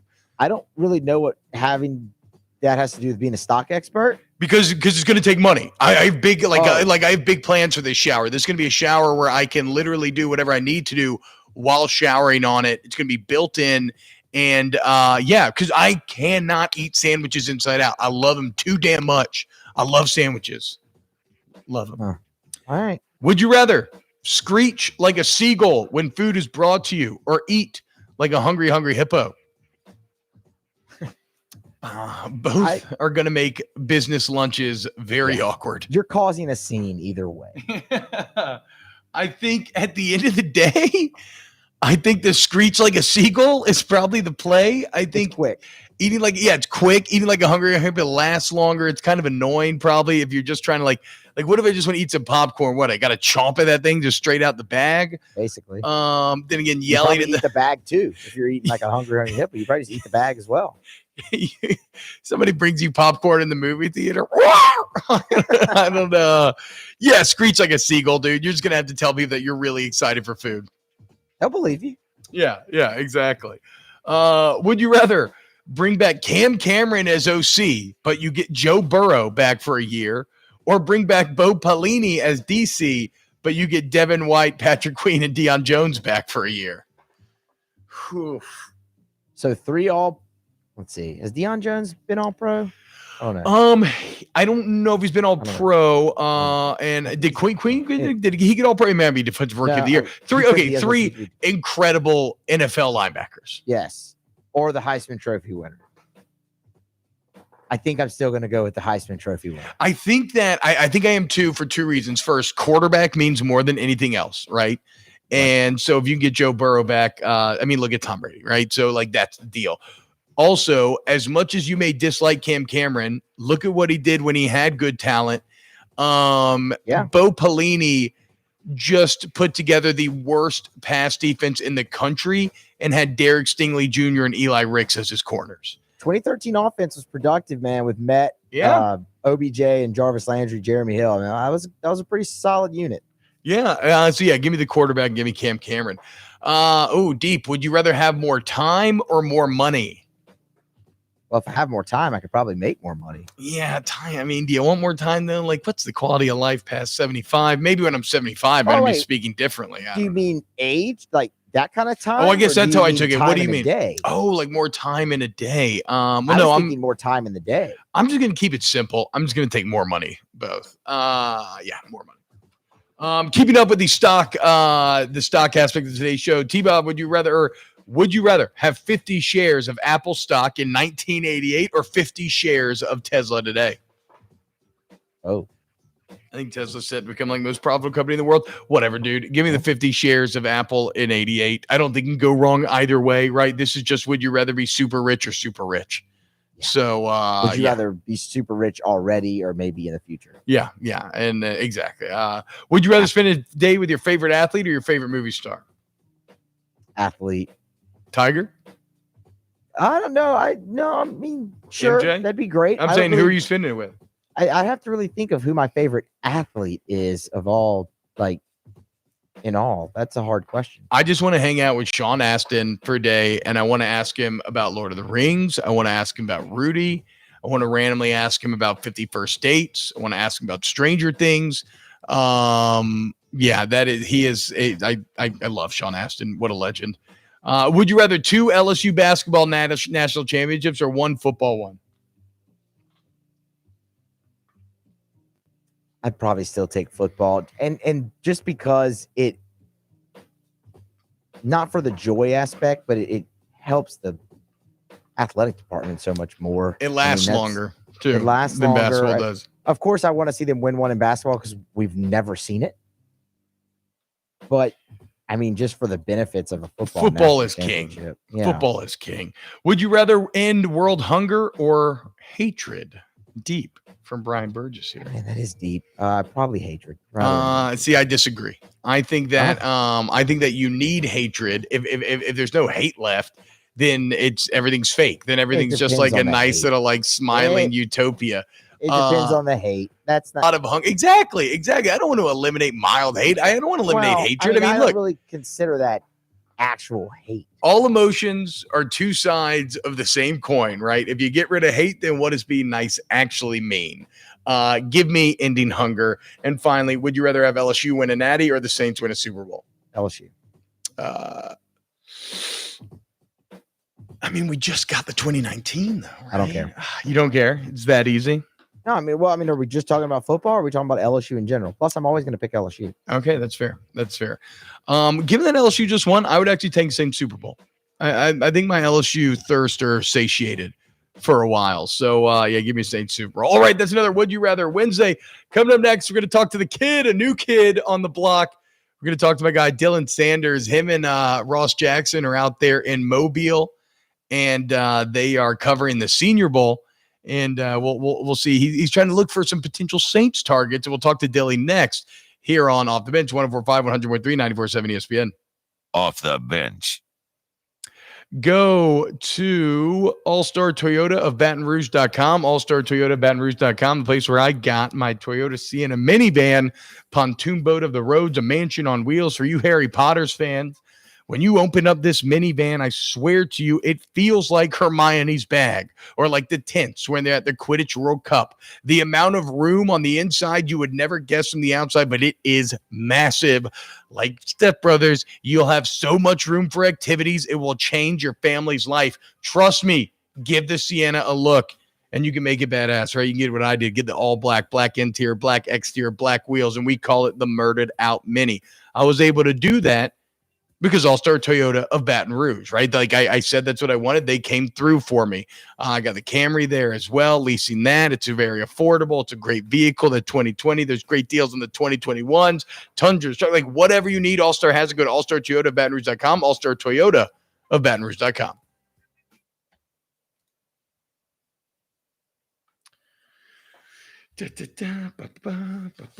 Yeah, the chat dies with no hate. I agree, Nookie. We need hate. It doesn't mean that you have to hate, but I mean, I have no problem hating Bama fans. I love messing with them.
Someone is sleeping underneath the lamp. Is Gerald sleeping underneath the lamp?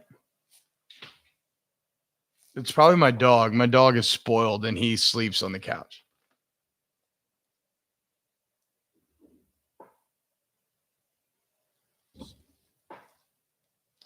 All right, let's see. Who am I looking for?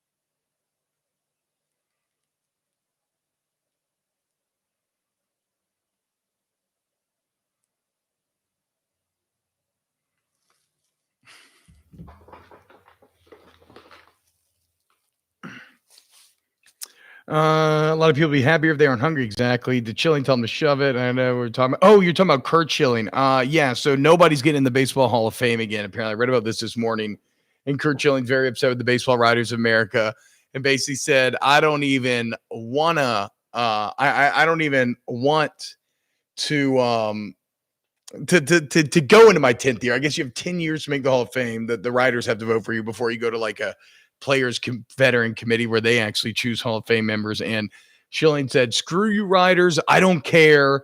I want my players to judge me. I don't want the 10th year." Look, man, I don't really like the gatekeeping of the Baseball Writers of America. I think the steroid era is what it is. I think a lot of the MLB was on steroids and that these guys were still the best. I think that baseball acting holier than thou when baseball allowed this all to happen is absurd. Put Barry Bonds, put Roger Clemens, put Kurt Schilling in the Hall of Fame.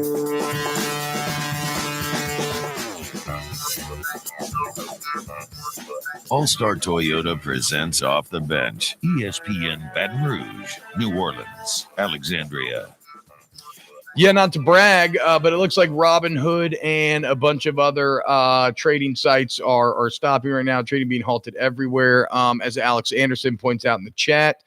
I don't want to say that Off the Bench is directly responsible, but I can't pretend that we didn't play a part. After all, this is Gamestonks Edition of Off the Bench today, and we're all getting rich. I don't really know how, but we are, because that's how stocks work, right? Okay, coming up right now, I'm very excited. We're going to introduce a new voice to the audience. My guy, Dilly Sanders. At least you can follow him on Twitter at Dilly Sanders. Dylan is a young man in the media game. I met him at Government Taco. Shout out to my guy, Jay Cody. He works with Ross Jackson, who we've had on this show before for Whole Nine Sports and Canal Street Chronicles. You catch him every Monday to Friday at 5 p.m. Eastern, 4 p.m. Central at fullpressradio.com. LSU Masscom guy. Dylan, what's going on, man? I know you're Mobile right now, but before we get to the Senior Bowl, I want to talk about you. How are you doing? What's your story? Are you excited to be here on Off the Bench? Yeah, no, very excited. I just want to say, by the way, not gonna take any credit, but I have worked for both GameStop and AMC. I mean, there you go, dude. So it's not really the Off the Bench bump; it's the Dilly Sanders bump. You're just making the common man money, Dylan. Excellent. Yeah, I'm making everybody else money because, as you mentioned, I'm an LSU Masscom guy. I don't have enough money to put it in myself. Wait, how about this? Well, now I just have to pick your brain on working at GameStop and AMC. What was tougher, trying to constantly sell people on joining like the GameStop Rewards program, or selling people on the GameStop Stubs program, or the AMC Stubs program? Like, what did you do at each job? It was I was a frontline worker. I actually still work at GameStop. Oh, hell yeah, dude.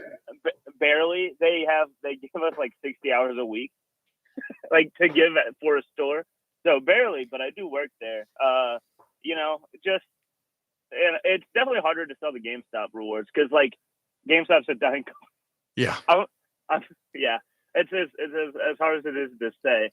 Nobody wants it, but I guess still gotta sell it to everybody. Yeah, hell yeah, dude. Go for it, man. You gotta do your thing, Dylan. So as we said, though, Dylan's also Masscom. You're in Mobile right now. You're watching the Senior Bowl. So this is some boots on the ground journalism right here. What are you in Mobile for exactly? Like where are you? What are you trying to analyze? What are you targeting? So I write about the draft for Whole Nine Sports. So all in all, I'm just kind of like watching everybody, see who catches my eye. but I also write about the Saints for Canal Street Chronicles. So I'm also looking at who the Saints are going to draft because this is by far the most interesting offseason since 2006, I think. Yeah. Well, and where that gets interesting, Dylan, I think is obviously the Saints pick at 28.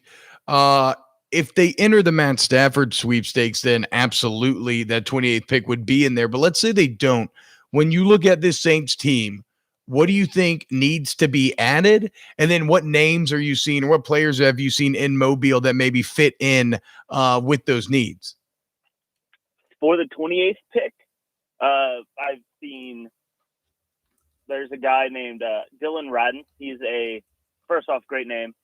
Second off, great offensive lineman out of North Dakota State. He's an offensive tackle, and Teron Armstead's contract is coming up soon in the future. Plus, there's always some kind of offensive line injury, and the Saints might be looking forward to move on. I know people might be getting tired of the offensive line picks, but hey, who doesn't love offensive linemen? Well, and I mean, also, Dylan, it's like, look, it's paid dividends, right? I mean, the Andrews Pete, look, Andrews Pete is what it is. Maybe the new contract you don't agree with, but like outside of the new contract, Andrews Pete has given you first round value, at least out of he's played. And then you've had home runs like Ryan Ramczyk, who looks like a Hall of Famer. Eric McCoy stepped in, never missed a beat. Cesar Ruiz is maybe a bit more in the Pete company, though I think his ceiling feels higher. So, yeah, I mean, it has served the Saints very well, focusing on offensive line. Yeah, another guy who I don't think is going to be in play for most teams with the 28th pick, but has really shown out is Jamie Newman out of Wake Forest. I guess Georgia, but he never really played at Georgia. But I think the consensus has been that he has had the best arm down here. Mac Jones has looked like he's not throwing to 3 Heisman candidates.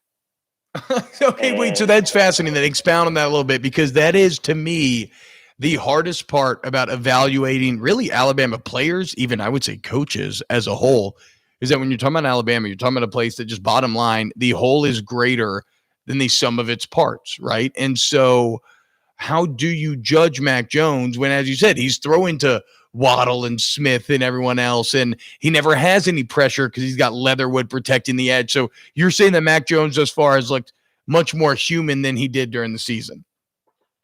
Yeah, he struggled with accuracy, and I've seen him miss a bunch of deep balls, which that'll happen. He might have a great week from here on out. I was here last year as well, and Justin Herbert and all of them, they struggled more on the first day. But if you're Mac Jones and you start struggling with accuracy, what else do you have? Yeah. I mean, that's completely fair. But Jamie Newman has kind of out here slinging it. He has, by far, I think, looks the best out of all the quarterbacks. But Mac Jones, yeah. And you mentioned Alex Leatherwood. Alex Leatherwood struggled really, really hard yesterday. Really? He was getting beat on almost every play, it felt like. So wow. The Alabama guy is not off to a great start. Whole is greater than the sum of its parts. Remember that, Dylan. Think about it, right? Like, anytime Alabama lines up, they're just going to be vastly more talented than the other team. Like, it's way easier to play center when you have 2 badass guards around you. What happens when everybody's on an even playing field? You start to see who rises and falls, and it's really hard to judge Alabama players till you get them in that more individual setting. Is there anyone out there, Dylan? So I went to Senior Bowl a couple years. It's a fascinating thing where like the entire football world descends upon Mobile, Alabama.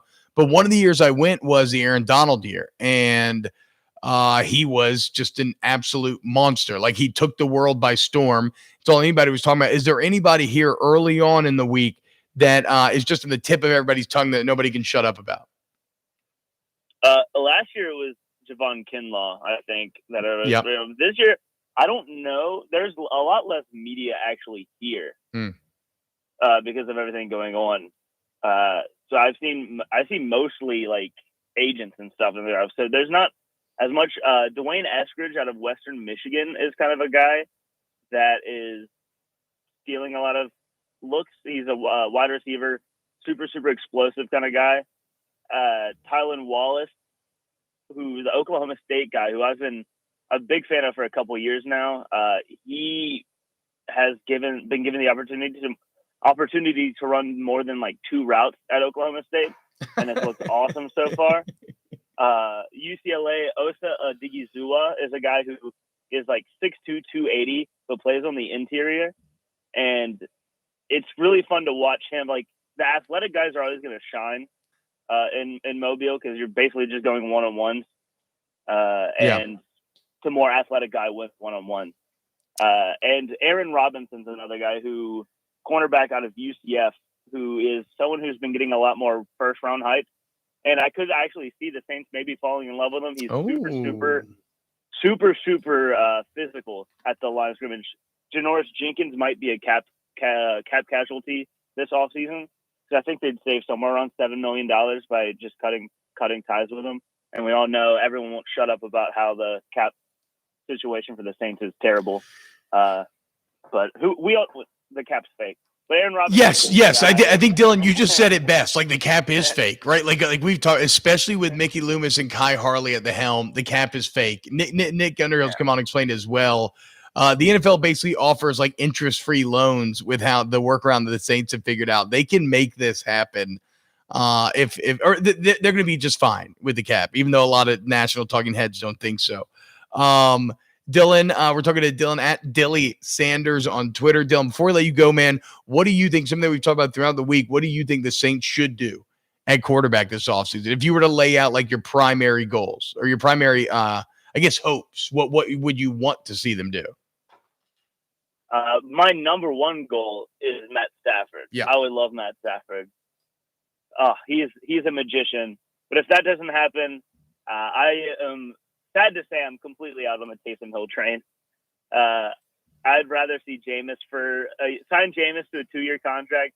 And I would honestly, after seeing just one day, Jamie Newman could be a great like day 2, like round 3, one of our 2 compensatory picks.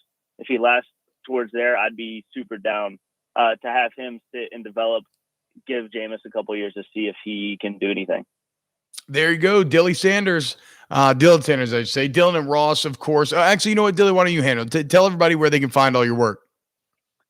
Me and Ross Jackson, Full Press Radio, we do a daily show called Dylan and Ross Sports, where we just kind of mess around and talk about. We spent 30 minutes yesterday debating the best fast food restaurant. So, Popeye's won, I think. Yes, Popeye's also just finished first on our fried chicken list, which caused the internet to get very angry, but that's okay. We are scientists and people of principle. Yes, I believe in your science. It's okay. And also I write for Canal Street Chronicles. I'm doing a lot of stuff, draft stuff for the Saints, so keep up with that. And then at 19 Sports, I do another podcast and then write about the draft there. All right. Thank you so much, Dylan. Dylan Sanders at Dilly Sanders on Twitter. He is in Mobile, bringing reports throughout the week. Go ahead and follow him on Twitter if you want to keep up with what's going on in Mobile. Dylan, thank you so much, man. No problem. Thank you for having me. All right. Take it easy, bro. When we get back, closing up hour number 2 here on OTB. Off the bench. Go to AccuTempBR.com today. That's AccuTempBR.com. We talk about them every day. This is one of the favorite companies that I've ever worked with. And the reason why is because of how good I feel recommending them to my listeners. And the reason being is that literally at the core, right, the kind of heart of everything, the mission statement of AccuTemp is to make sure that the customer experience is just that, an experience, and one as positive as it could be. Because what you're talking about when you're talking about heating, electrical, cooling problems or needs that you may have, maintenance, you're talking about things that are an expense. And if you ignore them for too long, it becomes a very big expense. Like, these are things that you have to do. Well, actually, they understand you have to do it, so they want to make that process as enjoyable as possible. And so go ahead, call up AccuTemp, go to AccuTempBR.com today, get them out to service your system, maintenance, see where you stand, get a checkup. If you do need to buy a new AC unit, you'll get a furnace for completely free. That's right, free furnace with any purchase of an AC unit. Also 0% interest, 0 payments for 6 months on said unit. So what are you waiting for? Go to the company with over 1,200 Google reviews and a 4.9 rating. Go to AccuTempBR.com, AccuTempBR.com.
Looks like the Empire's striking back on AMC right now. They're shutting down shutting down everything. All the trade sites are down, trying to keep the little man from getting up. Shout out to GameStop. Up to 300 now. Oh my God, dude, keep rolling, buddy. Keep rolling.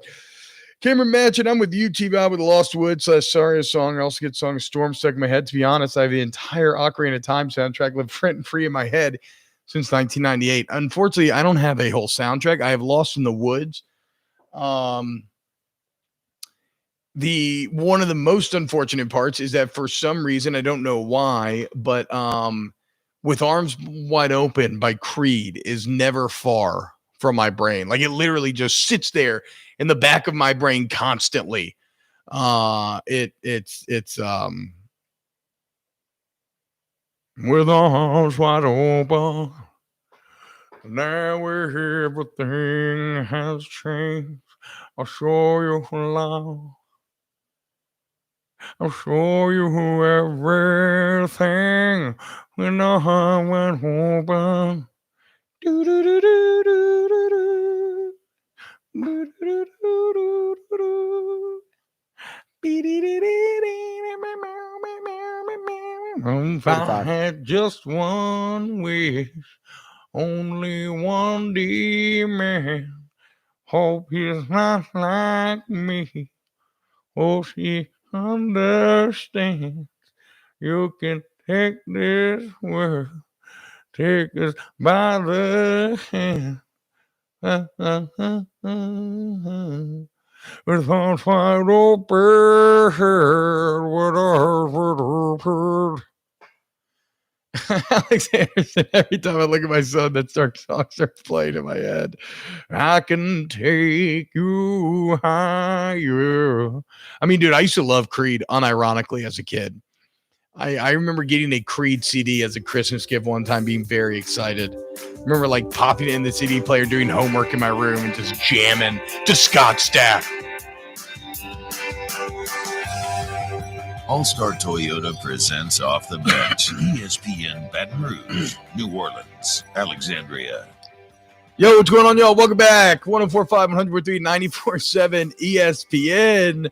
Hour number 2 about to wrap up here on Off the Bench Home Edition. Can we discuss the hot vampires in Resident Evil 8? Asks Music in the YouTube chat. Hey, look, I've actually thought more about the hot vampires in the Resident Evil 8 Timo than I should. I found myself thinking like, okay, there's parts of this hot vampire that I find very attractive, but I have to imagine it's not a warm-blooded creature. So what does it feel like when all of a sudden you touch somebody's skin and it's cold? How freaky is that? Despite having good-looking teeth, the blood around the mouth and everything makes it a bit weird.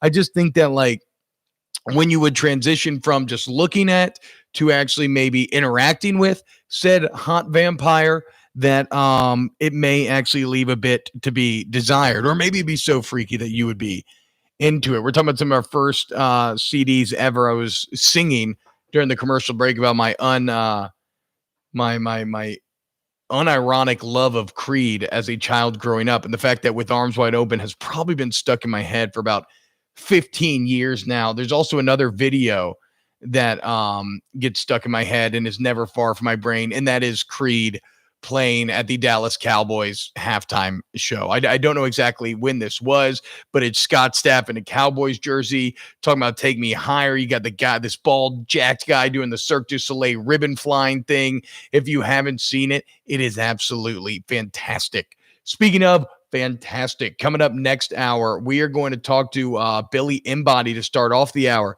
Billy had a report last night that, some information on who the potential linebackers coach for this LSU football team could be, as there was talk that maybe Miami's DC would come to be linebackers coach, which sounds a bit odd to me. There's other names in the mix as well. So stick around for 9 because Billy's going to fill you in on exactly where that's going. We got to get to some of these Pelican trade rumors with Will Guillory at 9:30. Musso, I've got more quarterback names that are going to be up in the market. Maybe like one that could be interesting. I think most will probably trigger you, but I'm interested to see how y'all feel about it. Obviously, Matt Stafford would be target number one for the Saints, but I mean, that's going to be such a competitive marketplace. We'll have to see if the Saints can put off. I will say this: Saints need to go and do full recruiting mode. Like, if anybody's made enough money and may be convinced not to maximize any sort of contract stuff, it would be Matt Stafford. I know you have to trade for him, but I'm talking about after a trade. Like, I think Matt Stafford will have a big say in wherever he gets traded to. I don't think he has a no trade clause like Watson, but still, I think they're going to respect his wishes somewhat. But yeah, the Saints need to go into full out recruit mode, is what I'm saying. Like, you need to sell Matt Stafford that New Orleans is the destination for you. Is it hard to follow up Drew Brees? Absolutely. Would you be welcome with open arms? Absolutely. Is New Orleans one of the coolest cities in the entire country? Absolutely. As Tennessee Williams once said, there are three great American cities: New York, San Francisco, and New Orleans. Everywhere else is Cleveland. Off the bench. Go to Ochsner.org today. That's Ochsner.org for all of your healthcare needs. Look, man, it doesn't matter if you're on the North Shore, Baton Rouge, New Orleans. Ochsner has your back. Any orthopedic problems, if you're getting older, you have some pain, go get it checked out by Ochsner and see how you can get back on the path to wellness.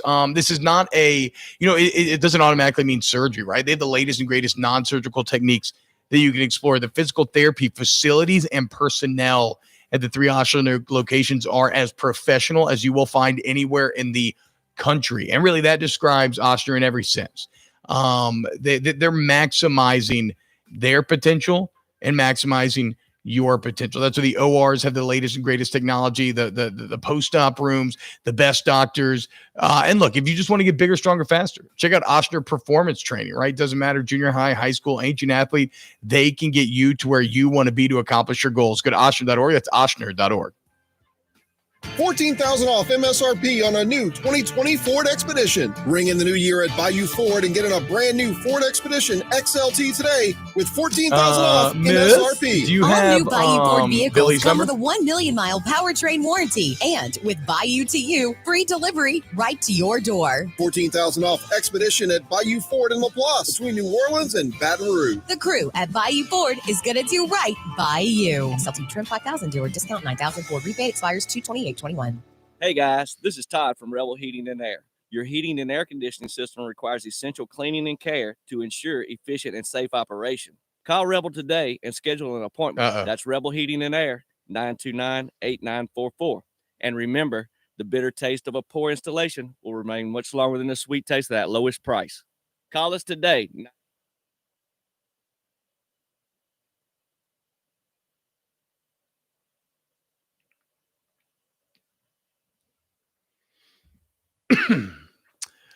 Check out the song you did at a Marlins game, says Geocosmic. Okay, definitely will. Oh, I wanna show y'all something. I'll be back in a second.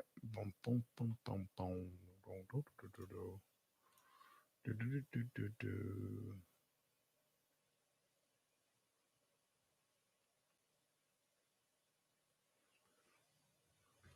Carl Dunbar. That would be interesting.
I did not hear about the time that the DJ / rapper from 311 beat up Scott Stapp in a fight.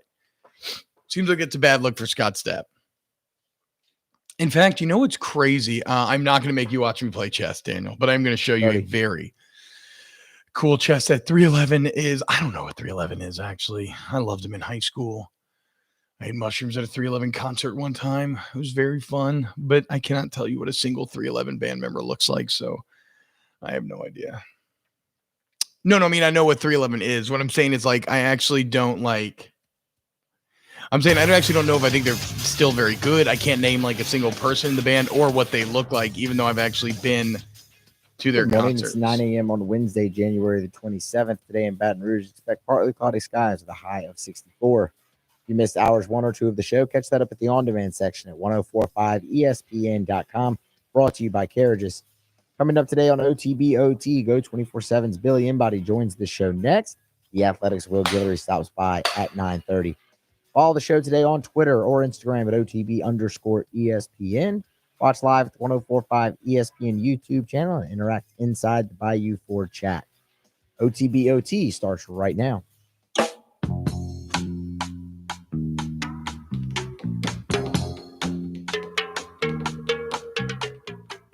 All-Star Toyota presents Off the Bench. ESPN Baton Rouge, New Orleans, Alexandria.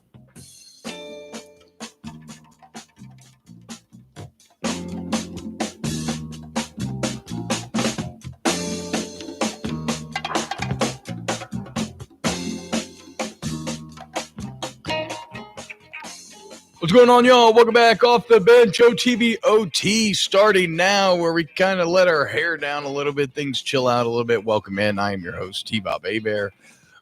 We are here in Casa de Hebert as COVID contact tracing has me stuck at home. It's very fun, though. I'm going to hang out with y'all during the commercial breaks. If you want to come hang out, youtube.com/1045ESPN.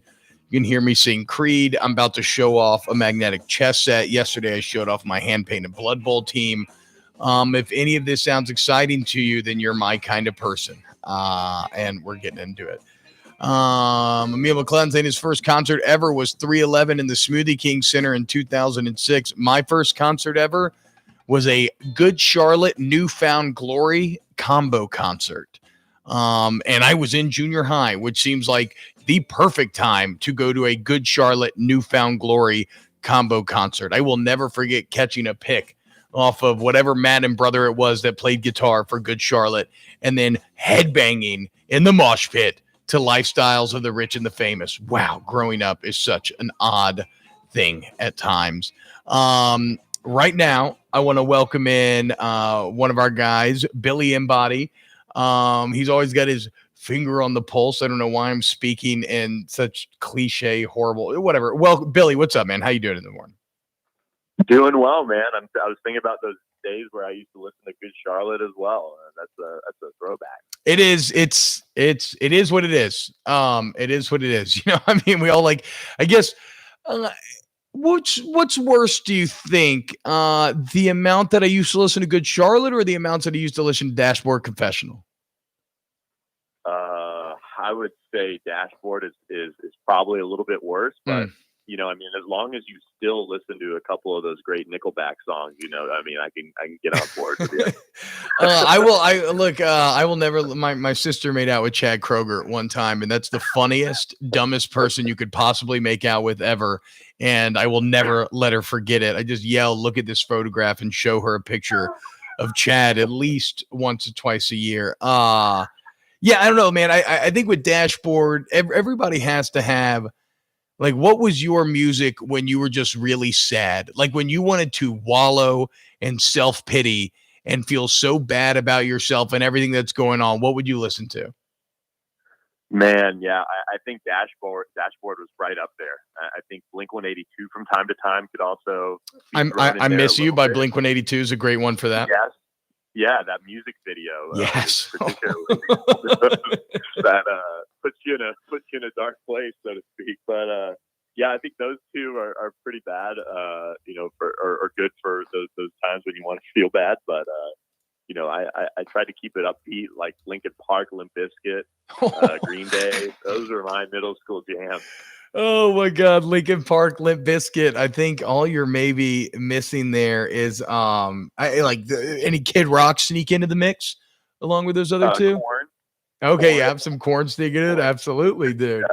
Yeah. Okay, Billy. So we didn't just have you on today to talk horrible music choices. We had you on because you were the source of some interesting buzz about a potential hire that LSU could be making at the linebacker position. Of course, they have the D-line job and the linebacker position job up for grabs. I think Blake Baker was the name that entered the mix. I know that we've kind of texted and maybe the situation is changing. Where does LSU currently stand in the search for their new linebacker coach? Yeah, I think right now Miami defensive coordinator and linebackers coach Blake Baker is still a candidate. He's still in the mix. I think one of the things that they're probably going to work through if the talks progress into more serious ones is the contract situation, because he's paid handsomely at Miami to be the defensive coordinator and linebackers coach, but Manny Diaz after this year has taken over the play calling duties and is looks to be asserting himself in that role a little bit. So maybe a change of scenery might be welcomed. And he's got a ton of ties to Louisiana back at La Tech. His wife's from Mandeville. He's from the Houston area, so he's got some close by ties as well.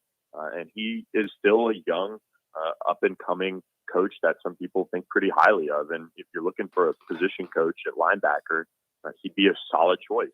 I think one other name that is coming to the surface more and more is Travis Williams, the Auburn linebackers coach, who wasn't retained by Brian Harrison over there when they changed staff. But if you've watched Auburn's linebackers, which we all have over the years, covering LSU or what have you, he's been instrumental in them having some of the best in the SEC. When you look at Trey Williams, Deshaun Davis, KJ Britt, he's recruited really well guys like Owen Papoe, and he's really asserted Auburn into Georgia and made them a thorn in Kirby Smart's side. So he's a good recruiter. He was really beloved at Auburn. It just didn't work out for him to stick around with the new staff. So I think that's one name that is also on LSU's radar for that position. And today's a big day for the defensive line coach job, I believe, as well. So Travis Williams certainly interrupts. I agree with you. It seems like Auburn linebackers too, even if they don't have like the biggest NFL prospects, always seem to have played over their heads the last few years. I got a little distracted because Ricky Compton in the chat said Billy Embody was 2 Zimas away from getting an Uncle Cracker tattoo. Which, I don't think sounds out of the realm of possibility given the music we were just talking about. So why exactly would Baker leave being a DC to come to be a linebacker coach at LSU? So he doesn't have play calling duties at Miami anymore, from what we understand. So that it would kind of be a deal where, he'd come kind of reset back in Louisiana. Like I said, he's got the ties here. It's just a matter of, does he want to give up I think some salary, quite honestly, to make the move back and get back to Louisiana, because what he's making over there is not linebackers coach money; it's defensive coordinator money. And then you mentioned that you think that today will be a big day for the defensive line. What are you hearing on that front? I think one name today that's key is Andre Carter, the New York Jets defensive line coach from this past year, who interviewed with the Cincinnati Bengals last year. And for as bad as the Jets have been, their defensive line got after it pretty well last year. They were not one of the issues on that team. And so he's got ties to Kevin Falk. He's got ties to Durante Jones. They were both in Miami together. And then Andre Carter won Super Bowls with Kevin Falk, I believe. So those are some ties there. He just got into coaching about 5 years ago now. So he's still young as a coach, but he's already risen up to, the rank of a defensive line coach in the NFL in New York, led the league in stops of 0 or negative yards in the run game. So his defensive line, kind of took some steps forward this year with him at the helm. And then another name to kind of monitor is SMU defensive line coach Randall Joyner. He interviewed with Ole Miss yesterday and has an offer to go there as their defensive line coach.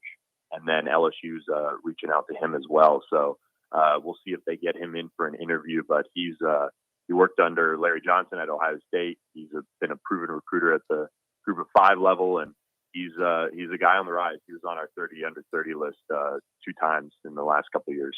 So it's kind of crazy. I kind of love it, Billy, but it seems like, look, if nothing else, I do feel that if you look at the philosophy behind all these moves, like LSU is admitting, we dropped the ball. Okay, we dropped the ball going back to kind of retreads last year. We're going to go with more youth. We're going to go with more inexperience. We're going to take some bets on some guys. One of those guys would be Durante Jones. For whatever it's worth, whatever. A coaching hire is like Schrodinger's hire. Like, you never know what it's actually going to be like till you open the box and you play a game. That said, I think there's a lot of reason to be excited about Jones. What are your feelings on the new LSU DC? Yeah, I think, one, the process. You can't judge the hire and the process at the same time. You got to do them separately. I mean, the process was what it was. LSU got hit with some bad luck with the Ryan Nielsen thing. Marcus Freeman didn't work out. They didn't want to progress things with Zach Arnett. And so, you blink and it's a process that went a lot longer than people, were hoping it would, obviously. But they landed on Durante Jones, who's somebody that Ed Ogeron had on his list of assistant coaches all the way back at USC. He came highly recommended for Monty Kiffin back then when he was at UCLA. And so fast forward, his career's progressed and he's made stops all over. I mean, he hasn't had this meteoric rise that some coaches have, but he's cut his teeth at a bunch of different stops. And I think with his ties to Louisiana, him coaching kind of all over, his ties to Dave Aranda for that 1 year and Dave Aranda recommending him. But the thing that stands out to me is Mike Zimmer. He's a defensive backs coach by trade before he ended up being defense coordinator and then head coach. He's a tough guy to work for. And if you get a letter of recommendation from him to move up and that, hey, he's ready, that stands out to me a lot. So I think he's young enough. He's going to want to recruit and connect well, and especially with those ties to Louisiana for some time at Nichols and then in the high school ranks. I think they could have done a lot worse. I think it's okay to be skeptical at the same time. He hasn't called plays since he was at Bowie State as defensive coordinator, where he had some great units back there. And if you've kind of followed some of the social media and really dug into it, Devon Godshaw really vouched for him when he kind of commented on the Instagram post. Harrison Smith, who's a multi-time Pro Bowler with the Vikings, had some great things to say about him during this season. So and then his defensive backs room at Minnesota was just stricken by injuries. I mean, he didn't have Rhodes. And so the unit just kind of took a step back with how young they were. So he got caught with some kind of bad luck in that regard when you don't have an all-pro corner in your first season. So I like the hire. I think, the process was what it was, but there's some optimism that it could work out. And, with any hire, as with a veteran like Bo Pelini, and gosh, people were ready for Dave Aranda to maybe move on at the end of his tenure. It's not always an exact science, even if you bring in, some up and coming stud. Yeah, I think that so I was reading a Vikings blog this morning, and they were actually highlighting how kind of bittersweet it is to see Jones go because of the work that he did with that young secondary last week. And they also highlighted the fact that you mentioned the Zimmer letter of recommendation and his kind of season-ending press conference. Zimmer went out of his way to praise the job that Jones did, saying, I think this guy will be a head coach one day. And that's before this LSU thing was ever even on the radar, right? So, like, sometimes you don't always get what you want. Sometimes you get instead what you need. And we'll see if that's the case. Did you also see what Mr. Brody Miller dug up out of the Bowie State media guide? He had a turnover chain in 2007 called the big play or the lockdown chain or something. If you were the best player, you got to wear it for a week. The Miami turnover chain didn't come out till 2017, Billy. So this guy, very ahead of the curve. Maybe he, when he went down with the Dolphins, he passed it along to the Miami staff, and the Hurricane staff, and that's how it started. Maybe he really, really got it started. I mean, there you go. We're just going to say that's fact because you have to disprove a fact to prove that it's not a fact. So there you go. Durante Jones is the man behind every single turnover prop now used in America. Billy, thanks so much, man, for coming on today, filling us in on linebacker coach. D-line, catch Billy, go 247. Where should everybody look for you? Yeah, you got it. Go 247.com, GEAUX 247. We've got some more notes coming on this morning on some of the coaching interviews and things like that set to come. Yeah, and then of course just at Billy and Body on Twitter. Super simple. Thank you so much, Billy. Have a great day, man. You too, buddy. Appreciate it. All right, when we get back, I'm gonna show you this sweet magnetic chess set I bought in the commercial break. So if that doesn't make you want to rush over to 1045ESPN.com/YouTube, I don't know. That's not it at all. The point is, if that doesn't make you rush to the YouTube, I don't know what will. So we'll be back with more. We're going to talk Pels a little bit next, as well as some quarterback names entering the market. Musso, get your ears ready. We're going to have fun here on Off the Bench, 1045, 100.3, 94.7 ESPN. OTB, OT. Okay, so Moose, I still need to make up the Advanta Clean Live. I'm not going to bring up his snake that he had that was talking about AFR. Ooh, Caleb, I am not aware of the snake. I am not aware of the snake. Lewis, chill, bro. If anybody's actually like, I hate Javonte Jones because of the gimmicks, like, that's like, oh, I see what you're saying. You're saying, okay, never mind. We're on the same, we're at the same place. You're saying just be a non-paid pro and shut up. Yeah, I agree with you, dude. I agree with you. It's ridiculous. Daniel Basham, you're going to take some tranquilizers to help your chest move. I've tried. I just fall asleep. Gerald, Chewy. Oh, look at this guy. Chewy, come here. Oh, hey, buddy. Hey, Chewy, sit. Hey, sit. Dude, you're embarrassing me on stream. Come on. Hey, sit. Good boy. Sit. Good boy. Look at the good pup. Look at the good pup, dude. Look at him, huh? Good boy. All right, get out of here. Get out of here, son. I don't know where the cats are right now. Do y'all like how Chewy just popped up out of the couch? Okay, check out this chess set that I got right here, huh? Ooh, look at that. Wait, what's going on, T-Bob? Look at this beautiful little 8x8, the board 6x6. Look at these beautiful wooden pieces. Oh, no. Oh, I spilled it. Oh, it's magnetic, boys. The pieces are wood. This is beautiful. I love playing online. There is something about seeing the pieces on the board that is an absolute game changer. And check out this carrying case that comes with it. So you just pop the board in here. All the pieces go in right here. Boom. Look at that. And you got a chessboard anywhere you want to go. How incredible is that? Now, as you'll see, this is not a random position on this board. In fact, I am working through the 1953 Zurich International Chess Tournament. Why? I don't know exactly. I read one internet article that was like, this is an excellent tournament recap. I was like, oh, hell yeah, dude. But I'm telling you, man, when you look, so you go through these, you got all your moves and everything. When you play these games out in front of your face, it's like time travel. Like, it's legitimately like time travel. You play out the immortal game on that board, maybe have a little drink, a little smoke with it, and all of a sudden you are transferred to La Régence back in the 1850s when Isaretsky and Anderson went toe-to-toe in a game that has stood the test of time. And so it's been a lot of fun, mainly a lot of Russians in this, but that's cool, man. Your Smyslov, Reshevsky, Petrosian, Nadorf. Yeah, look, I am yeah, Queen's Gambit got me. I mean, there's just nothing else to say about it. Queen's Gambit got me, but look, my passions, they last for varying amount of times. This chess one stood the test of time so far. I've been in this thing for 2 months, and it's still, every time I have any like waking minute or when I go to the bathroom or anything, all I want to do is either read chess, play chess, or think about chess. So it doesn't seem like it's really going anywhere. Here to stay.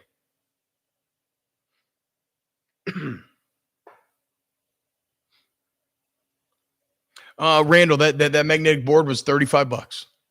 Really, really inexpensive as well.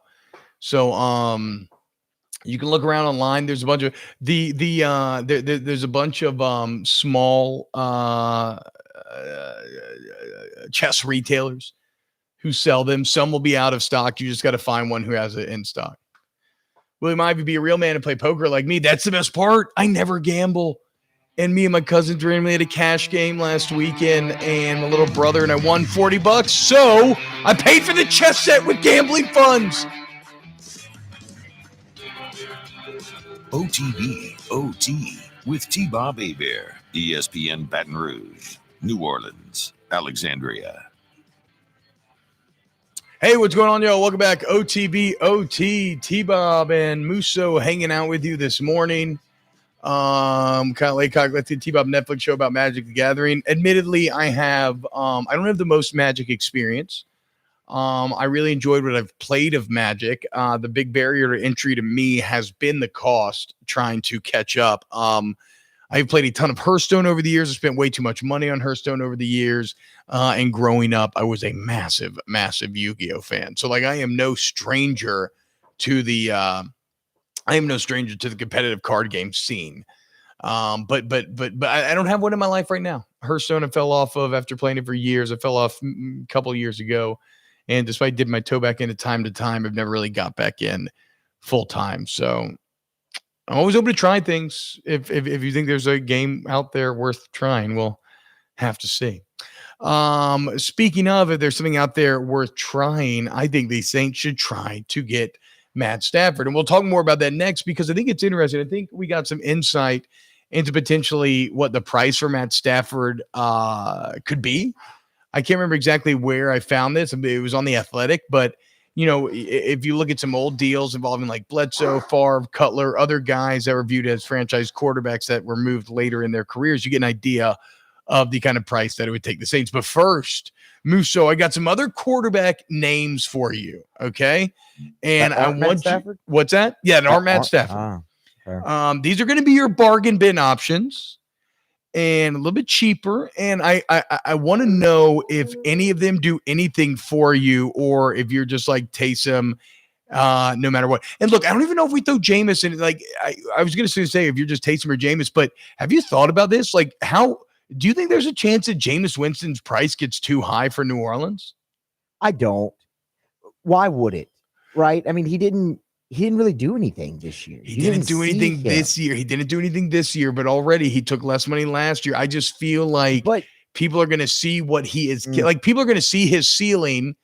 And if it's up to like, okay, if you are Indianapolis, you're the Colts right now, and you're deciding between like Jacoby Brissett or like Tyrod Taylor or something, right? Like surely Jameis Winston becomes a much more attractive option. But why is his ceiling higher now than it was last offseason when he had to take less money? Yeah, go on. There's just no evidence that his ceiling should be any higher. I'm not saying that he's not a great player or great athlete. I mean, he won the Heisman Trophy. He went number 1 overall. The guy's obviously got talent. But the last time we've still seen him on the field as a starter in a capacity with a large sample size, he threw 30 touchdowns and 30 interceptions. He did lead the league in passing, but you saw the turnovers. Yeah, so I guess that's it. I don't think that his value is any different than it was last year. I think you're going to have I just think that when you remove from the 30 interceptions, I think teams kind of give you a second look, and then they see 5,000 yards, 30 touchdowns, and it's hard not to get excited about what that guy could be. And yes, he took less money last year, but the $1 million that he took is more I was going to say that was more about him trying to, you know, make his own decision, further his own career. Like he could have gotten more than $1 million. Okay. What about this? I think the Raiders have an interesting decision to make, right? Are they going to stick with Derek Carr? Because Quest probably, when you look at it, the quarterback market, they might have to pay Carr, you know, anywhere from like 25 to 30 million. Gruden has 7 years left in Vegas. He has Mariota as the backup. Even though Carr's played well, they haven't, you know, what would they finish 7-9 this last season? Improvement, but barely. Do you think that Gruden re-ups on Derek Carr and wants to bring him back to Las Vegas? I'm not sure. I hadn't even considered Derek Carr and what might happen with him. Would you be down for Derek Carr in a black and gold uniform? I mean, I'm sure everybody would want Matt Stafford first, but like, would you at least kick the tires on maybe getting Carr? I think, sure. If he's available, why not? You know, it goes back to something that Nick Underhill said the other day when he was on the show. When he was talking about Matthew Stafford, you do it because you owe it to your franchise. I think if you're the Saints, you look at anyone available because you owe it to your franchise. So absolutely, if he comes available, sure, take a look at him. I just don't know if Derek Carr's interesting though, right? Because he's had his moments, man. Definitely had his moments. He's been very good, and then he's just had his moments where he's been pretty bad. So I might still take Jameis over Derek Carr, in all honesty. I think absolutely give him a look if they don't re-sign him, sure. Yeah, I do think the problem with Derek Carr is going to be that price. If he really does, if he's really going to command that on the open market, I don't think I want to pay that much for Carr. Like, I would pay that for Stafford. And I don't think Jameis's price will get that high. Okay, here is the big play though. The big boy. And look, like I said, like Tyrod Taylor's out there. If Jameis was to walk, you want to bring somebody for competition. Ryan Fitzpatrick is always interesting. He hasn't played for the Saints yet. I think he would probably like to, to get one more team in that belt. Why not? Danny's boy, Andy Dalton, will be available. But how about this? Will the Bears pick up Mitch Trubisky's 5th year? And if they do not, and you are the New Orleans Saints, do you try to bring in Mitch Trubisky? Well, Trubisky made things awkward for the Bears, right? Because he got like just decent enough at the end of the year where you're like, okay, is there something there? Do we stick with this cat? He definitely seems like he's better than who they end up starting. Foles, and then did Mike Glennon start? Am I getting my random quarterback carousel confused? I thought there was one other starter in there, but either way, Trubisky came back on strong at the end of the Bears' final little push. Lewis Burner says, you don't touch Trubisky with a 90-foot pole. Come on, why not? He's athletic. He's young. He seems to have a high upside. I don't know, man. I don't know. What do you think, Mitch? I think the Bears do pick up his option for what it's worth. But he did come on strong at the end of the season. It had a lot to do with the running game. Alvin Kamara, dude. Alvin Kamara. But I don't think you go for Mitch Trubisky though. I mean, that's just not Philip Marks, no Trubisky, never.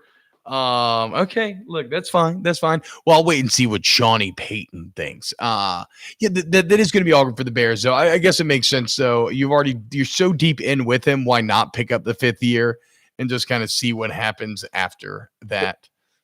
The one thing interesting about Sean Payton and how they will go about this quarterback search is he already knows so much about all these guys, because every year in the draft, they evaluate every single one of these guys and do it to the nines, man. I mean, in his weekly press conferences, she's always asked about the quarterback of the opposing team, and if he remembers him from the draft process, and Sean always gives an answer that, I mean, you can just tell the work they put in. So he's already got information on all of these guys for sure. Yeah. So look forward next year, Mitch Trubisky in a Saints uniform, or Matt Stafford in a Saints uniform. Okay, real quick here as we go out, here are some things to keep in mind. Jason Keene's right.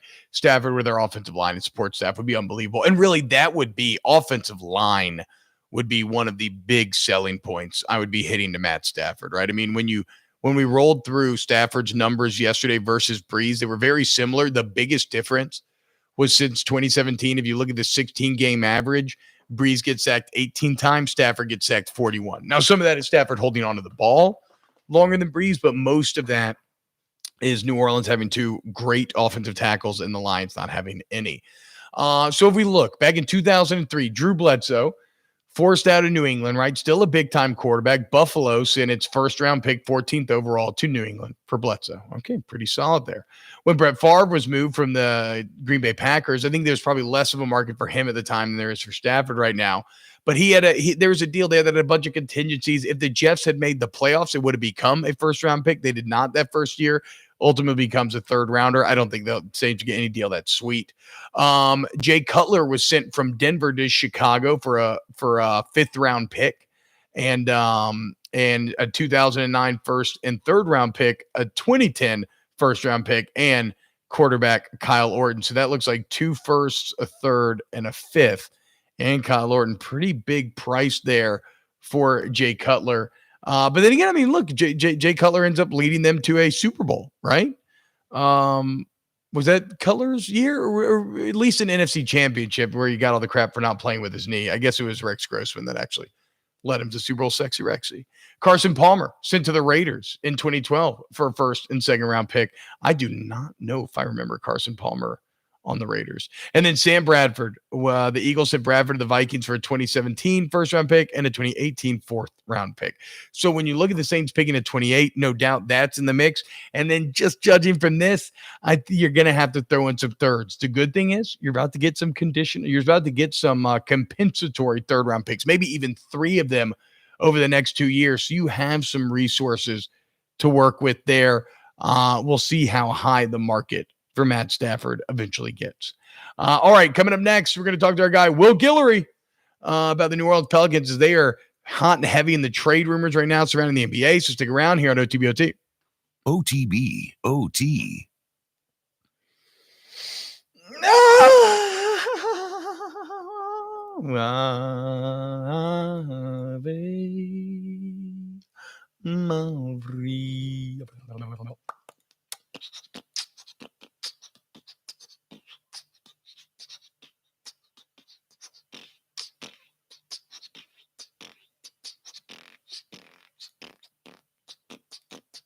What do you think about Tennessee hiring Heupel? You don't know about that. You're like, oh, we're going to hire the UCF AD. I mean, I guess you got what you hired. Boom, boom,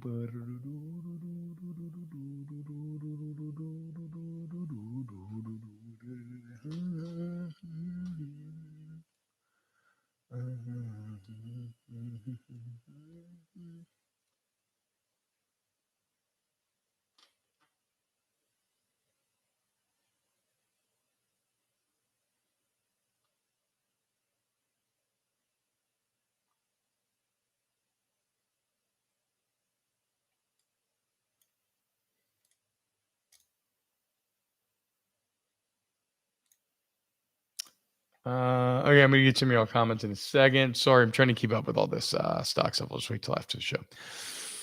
Okay, Will Guillory. Muso, can you hear me? I'm just going to tell you the number. Oh, wait, no, I guess I shouldn't do that. You're right. Never mind, because we are live streaming.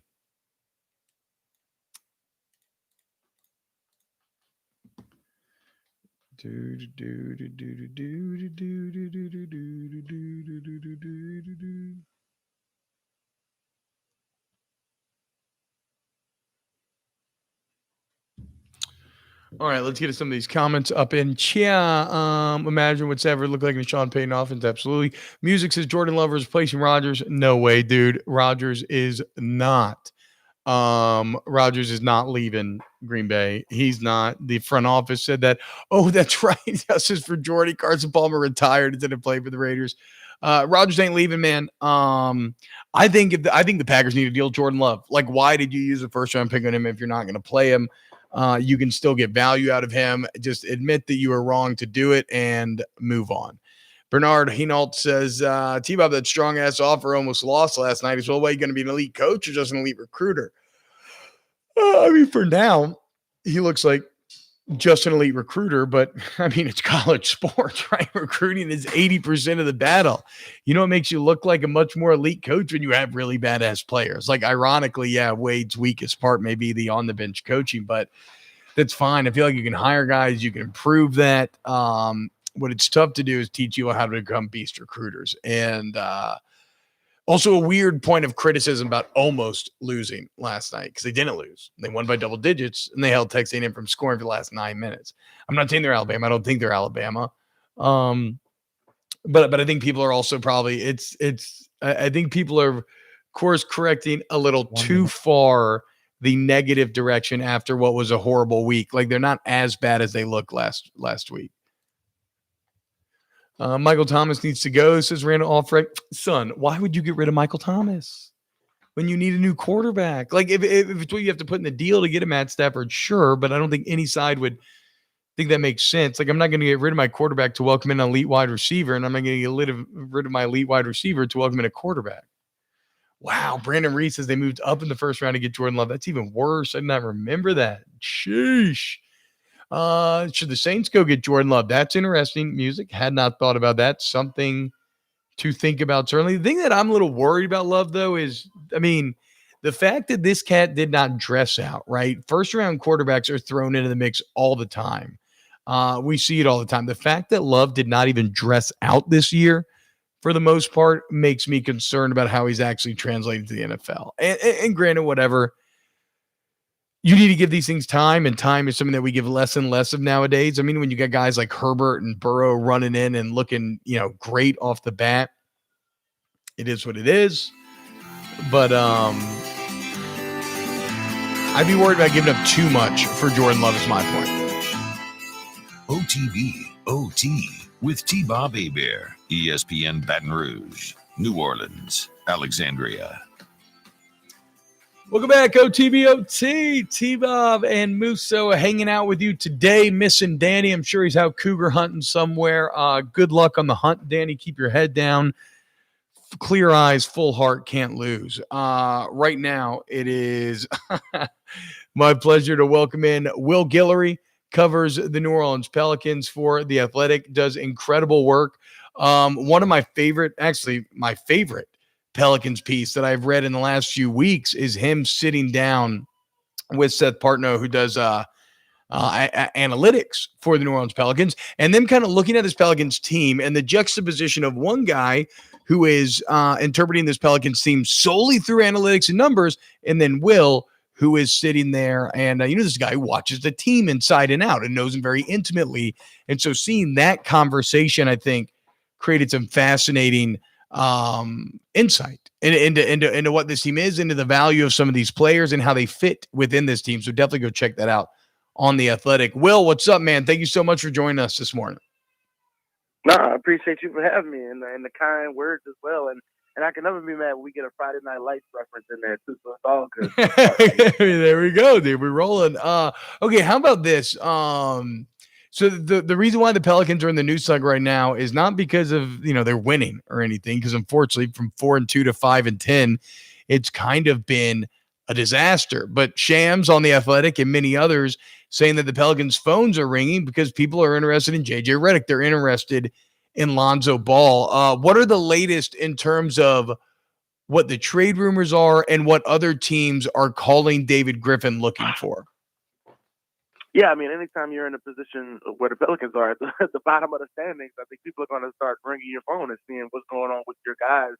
How willing are you to move some pieces, especially when you got the Pelicans where, JJ Redick's on an expiring contract. Lonzo Ball can become a restricted free agent after this season. So obviously the Pelicans are in a position where, there's probably going to be some transition next year, and teams want to see if they can maybe, take some of these guys away. And of course, the Pelicans got a few young guys on the bench they want to play. But I think, it's still early. I think as of right now, a lot of this is just talk, guys just kind of feeling each other out. I don't expect any moves anytime soon. But I think, if the Pelicans keep losing, then, more of these headlines are going to keep popping up. Because, if you got all these guys on expiring contracts, the natural, progression as well, they're going to get traded if you're losing, because you don't want these guys just to walk away for nothing.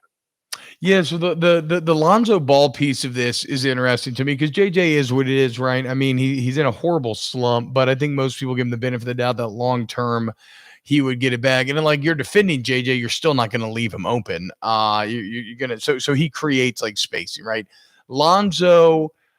It was that in the article that I was referencing, that was one of the most interesting talking points where it seems like maybe the analytics and numbers like Lonzo more than us just watching the game. And a lot of that value seems to come on the defensive side of the ball, which is always hard to parse through as a kind of casual observer.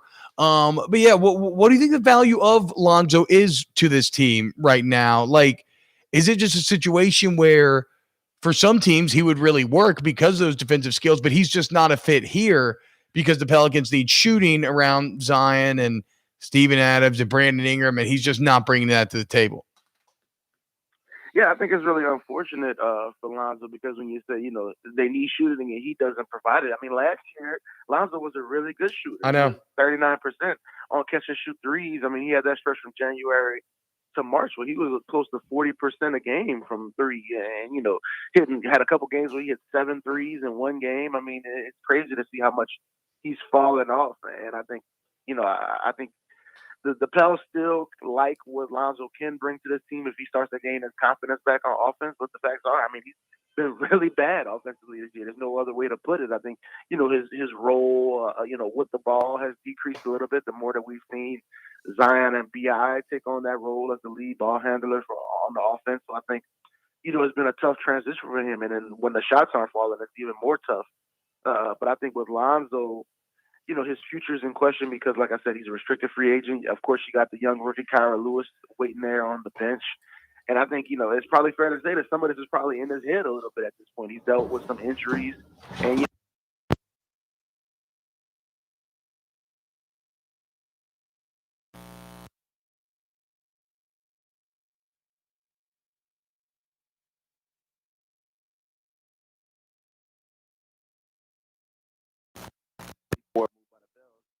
want to cash in on this guy and get as much as you can before, you just kind of give him away just because he isn't playing well. Will, can you still hear me? Yeah. Well, that's good because I'm at home due to contact tracing stuff, and I just rolled my chair and ripped everything out of the wall, and then stuff came unplugged. But I guess we're okay. I think we're okay. I desperately hope we are okay. We're talking to Will Guillory. Yeah, that's a perfect summation of this Pels team. Oh my God, dude. Yeah, exactly. It started off so solid, and now it just looks like an absolute train wreck. Okay, so I'll ask you this. Like, the pieces that you do like right now, obviously BI is playing very well. There's definitely areas to improve, right? But he's playing well. Same thing with Zion. Steven Adams is playing well. So, like, you like those three pieces, but how do those three pieces fit together? Like, do you think that there's a long-term future with those three as your core?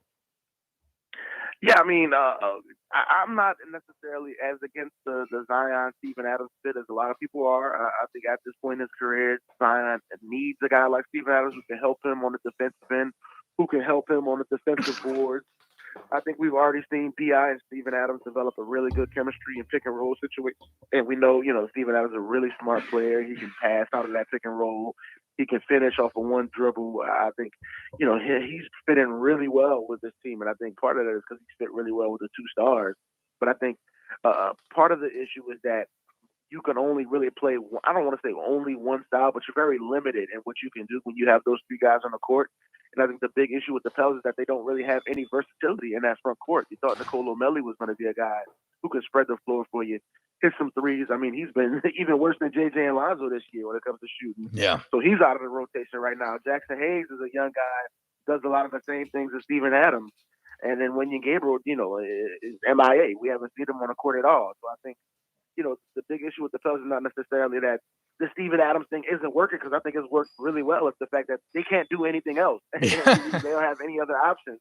And I think you got to figure that out and be more flexible. You can't, I mean, with today's NBA, you can't play one style. I mean, teams are so different. There's so many different, stars and so many different, lineups. You got to be able to switch things up, and they really haven't been able to. And I think that's been a real weakness for this team, and is they got to be able to open things up and do things differently based on matchup.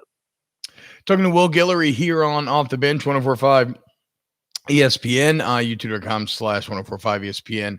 All right then, Will. So what's your kind of outlook for the season then? As we sit here at 5-10, really disappointed after how it all started. Like, is there any saving this season, or do all these trade talks kind of like it kind of leads me to believe that they're starting to look more towards the future if they want to clear those minutes for Naw and Kyra Lewis Jr. Where do you think the front office's head is at right now?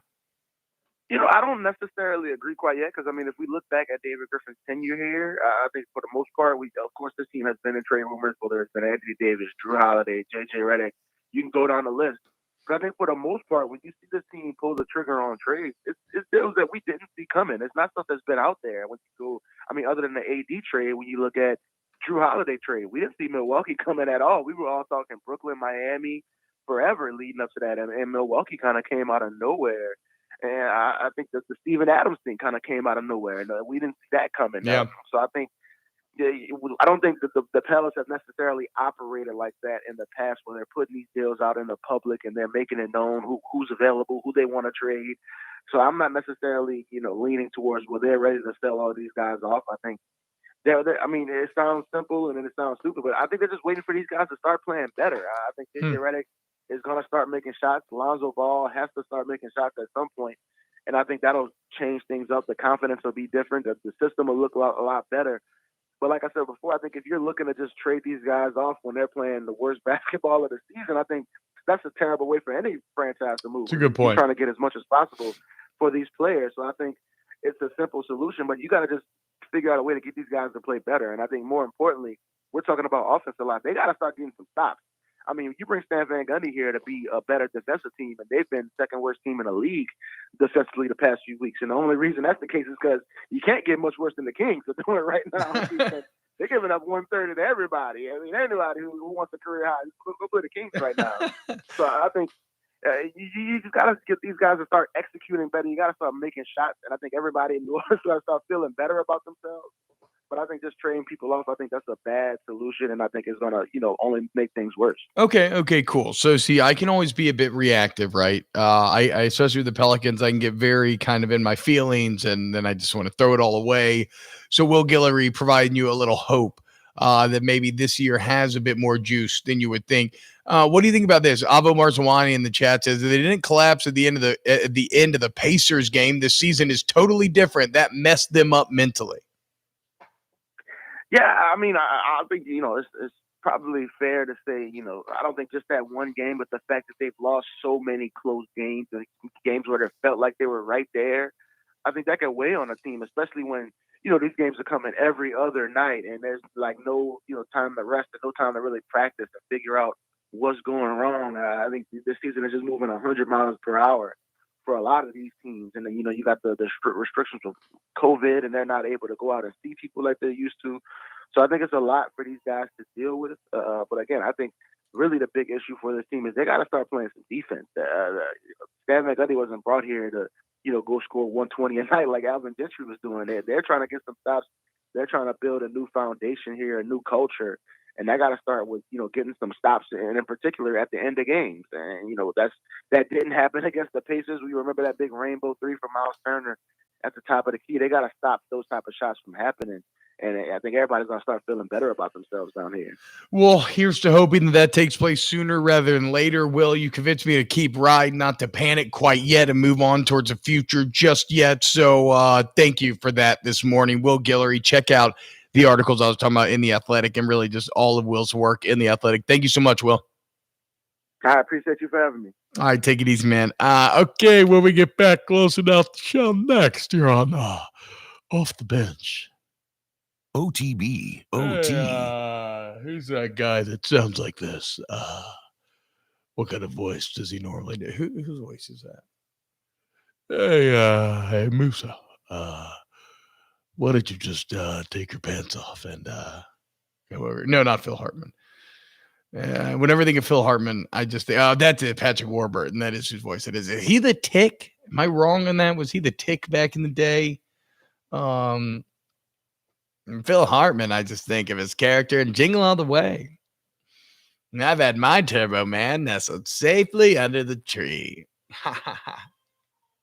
Howard, your wife's cookies are delicious. Yes, it is Joe Swanson, Daniel. That is true. He's Kronk. That is true. And I believe both Kronk and Joe Swanson are Patrick Warburton. Yeah, that is Burton. Hey, T-Bob, check out Who Wolf's Totem with lead singer of Papa Roach. Yeah, you were telling me this is a Mongolian throat singing metal band. By the way, did y'all see how terrified? Did you see the look of sheer terror on my face when I rolled this chair back and ripped that box off? I thought we were done. I thought we were off air. Like I thought we were completely done. I am shocked that I just turned that back on and it ended up working. So shout out to the JK Audio Remote Mix 4 because they just came through. It just came through in a big way. It got unplugged and plugged back in during the interview and didn't miss a beat. Let's go. Dude, I cannot tell y'all how good this feels.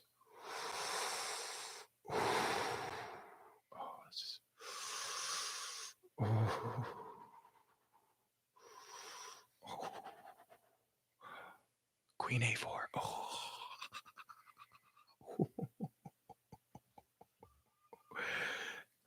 Damn, son. Yes, that's right, Daniel. Welcome to my chess channel. It's a little ASMR channel. I'm thinking about maybe eating while we play a little chess. And what if I maybe try to deepen my voice a little bit? It really does like we are. Dude, can y'all hear my baby crying? She is like bawling, crying.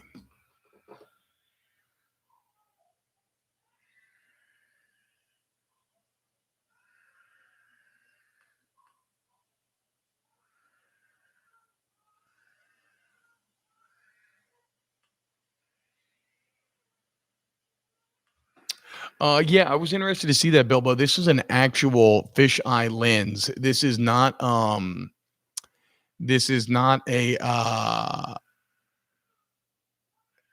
it's not like a fisheye setting. It's an actual full-on fisheye lens attached to the camera. So even if I wanted to change the camera angle, I could not. They got it for Don Juan, so you could see everything going on. It's probably not ideal for my home, given that I have to try to clean up so y'all can see all my home. And I didn't do a great job of that because there's an open case and a jacket over there. But you know what? If nothing else, OTB is keeping it real, man. Keeping it real with the people.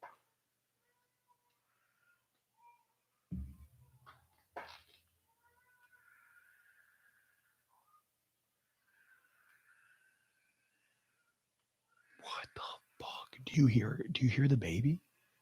I'm not a bad dad, I promise. You have to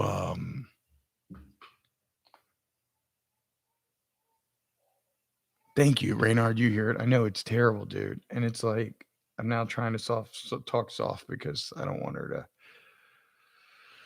I don't know, dude. I don't know, man. She's just poor girl. I mean, she's fine. No, she's really fine. I just hate hearing her cry. It's like that dad thing. It just like weighs on you, but it's what she has to do to go to sleep. I don't know why. She's super happy, except when you go to put her to sleep. Put a green sheet behind you and have Matthew Music set you up someplace cool. Yeah, that would be the ideal, Bilbo, right? It's to just like do the show from the moon. OTB, OT, with T-Bob Hebert, ESPN Baton Rouge, New Orleans, Alexandria.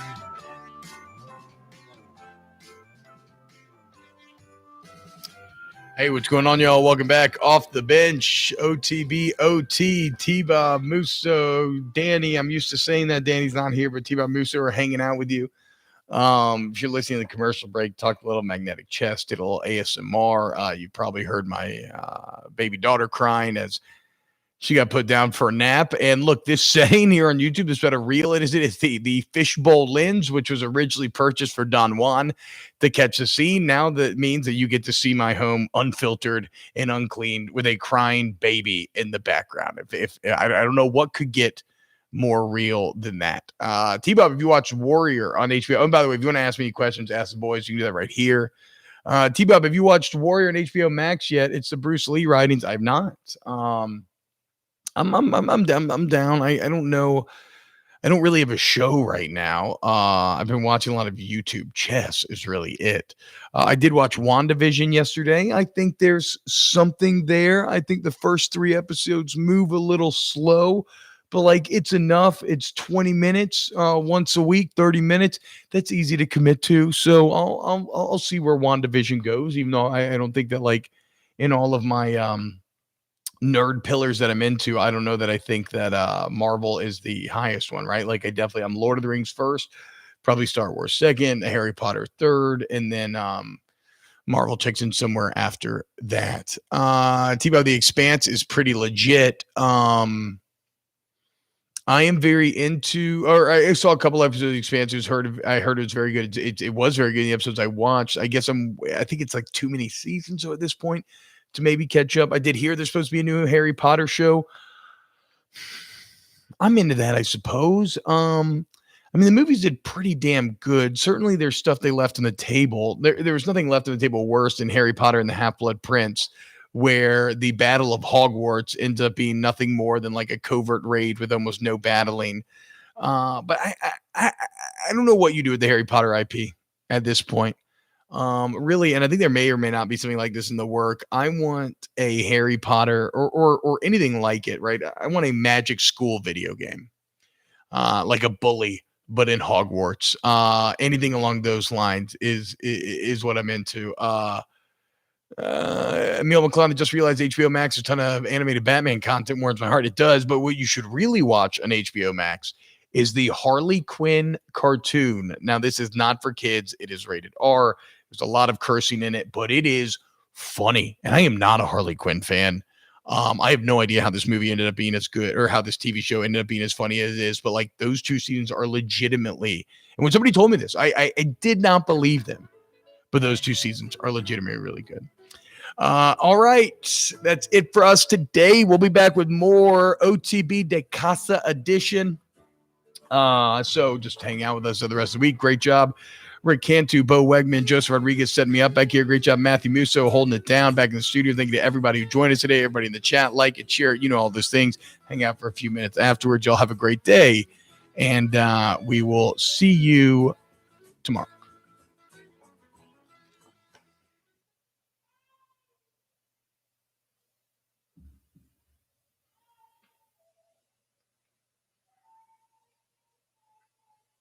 No, the Margot Robbie Harley Quinn films were horrible. Oh, that's pretty cool. A Return of the King chess set, Jordan. I'm into that. Though I'm not as into themed chess sets as much as I maybe would have thought originally.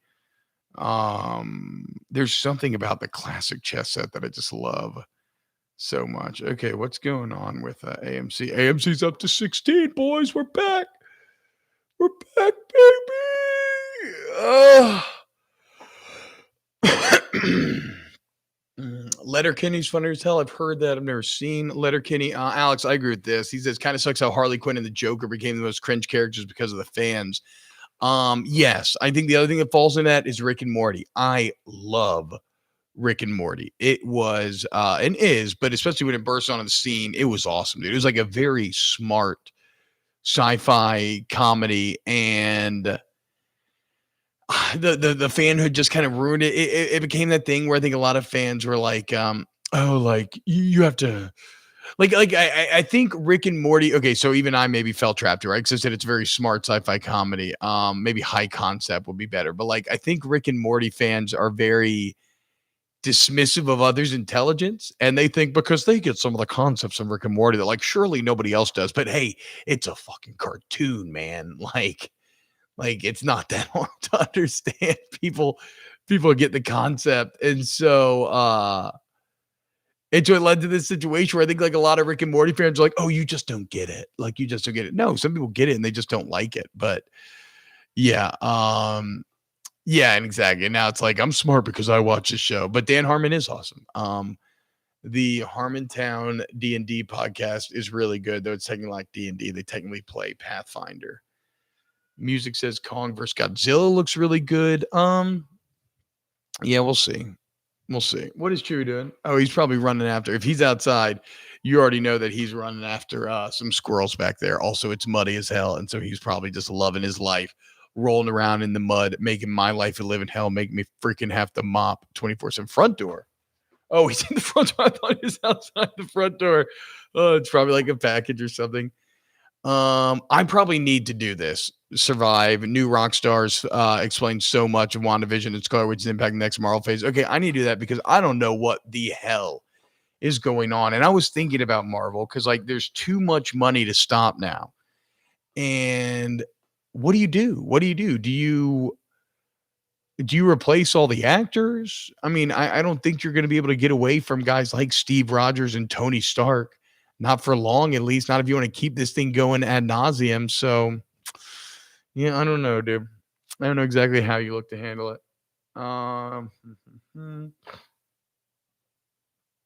Okay. So I showed you the Blood Bowl team yesterday. I showed you the chess set. Let me go grab something else to show you, but let me make sure that I don't rip all this equipment out first. My headphones are around my chair.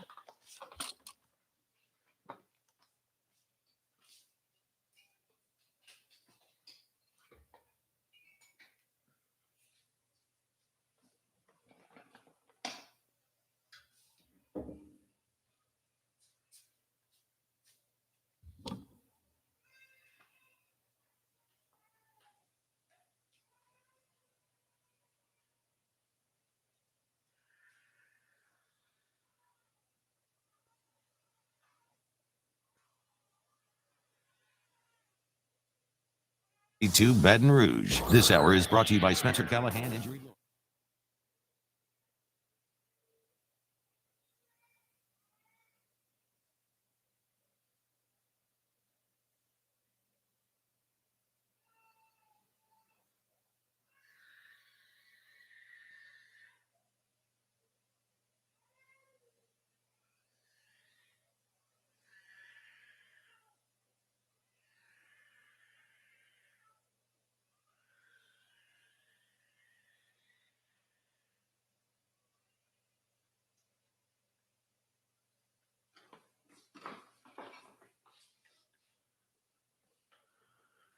I might have to go, y'all. I don't know why my baby's freaking out, but she is losing it, so I am gonna have to go, unfortunately. Hey, T, you want to cut this tease real quick? He understands. My baby is pissed. Check this out. Huh? How about this? You know what this is? Oculus Quest 2. This thing is fucking awesome. I haven't got to spend as much time with it as I want, but Waltz of the Wizard on this is incredible. So much fun. You're just a wizard in a tower doing wizard stuff, which is like everything I've always dreamed of. All right, well, you all have a great day, and I'll see you tomorrow back here. Same time, same place, and we'll hang out for 3 more hours tomorrow morning. Holla, boys. Have a good one.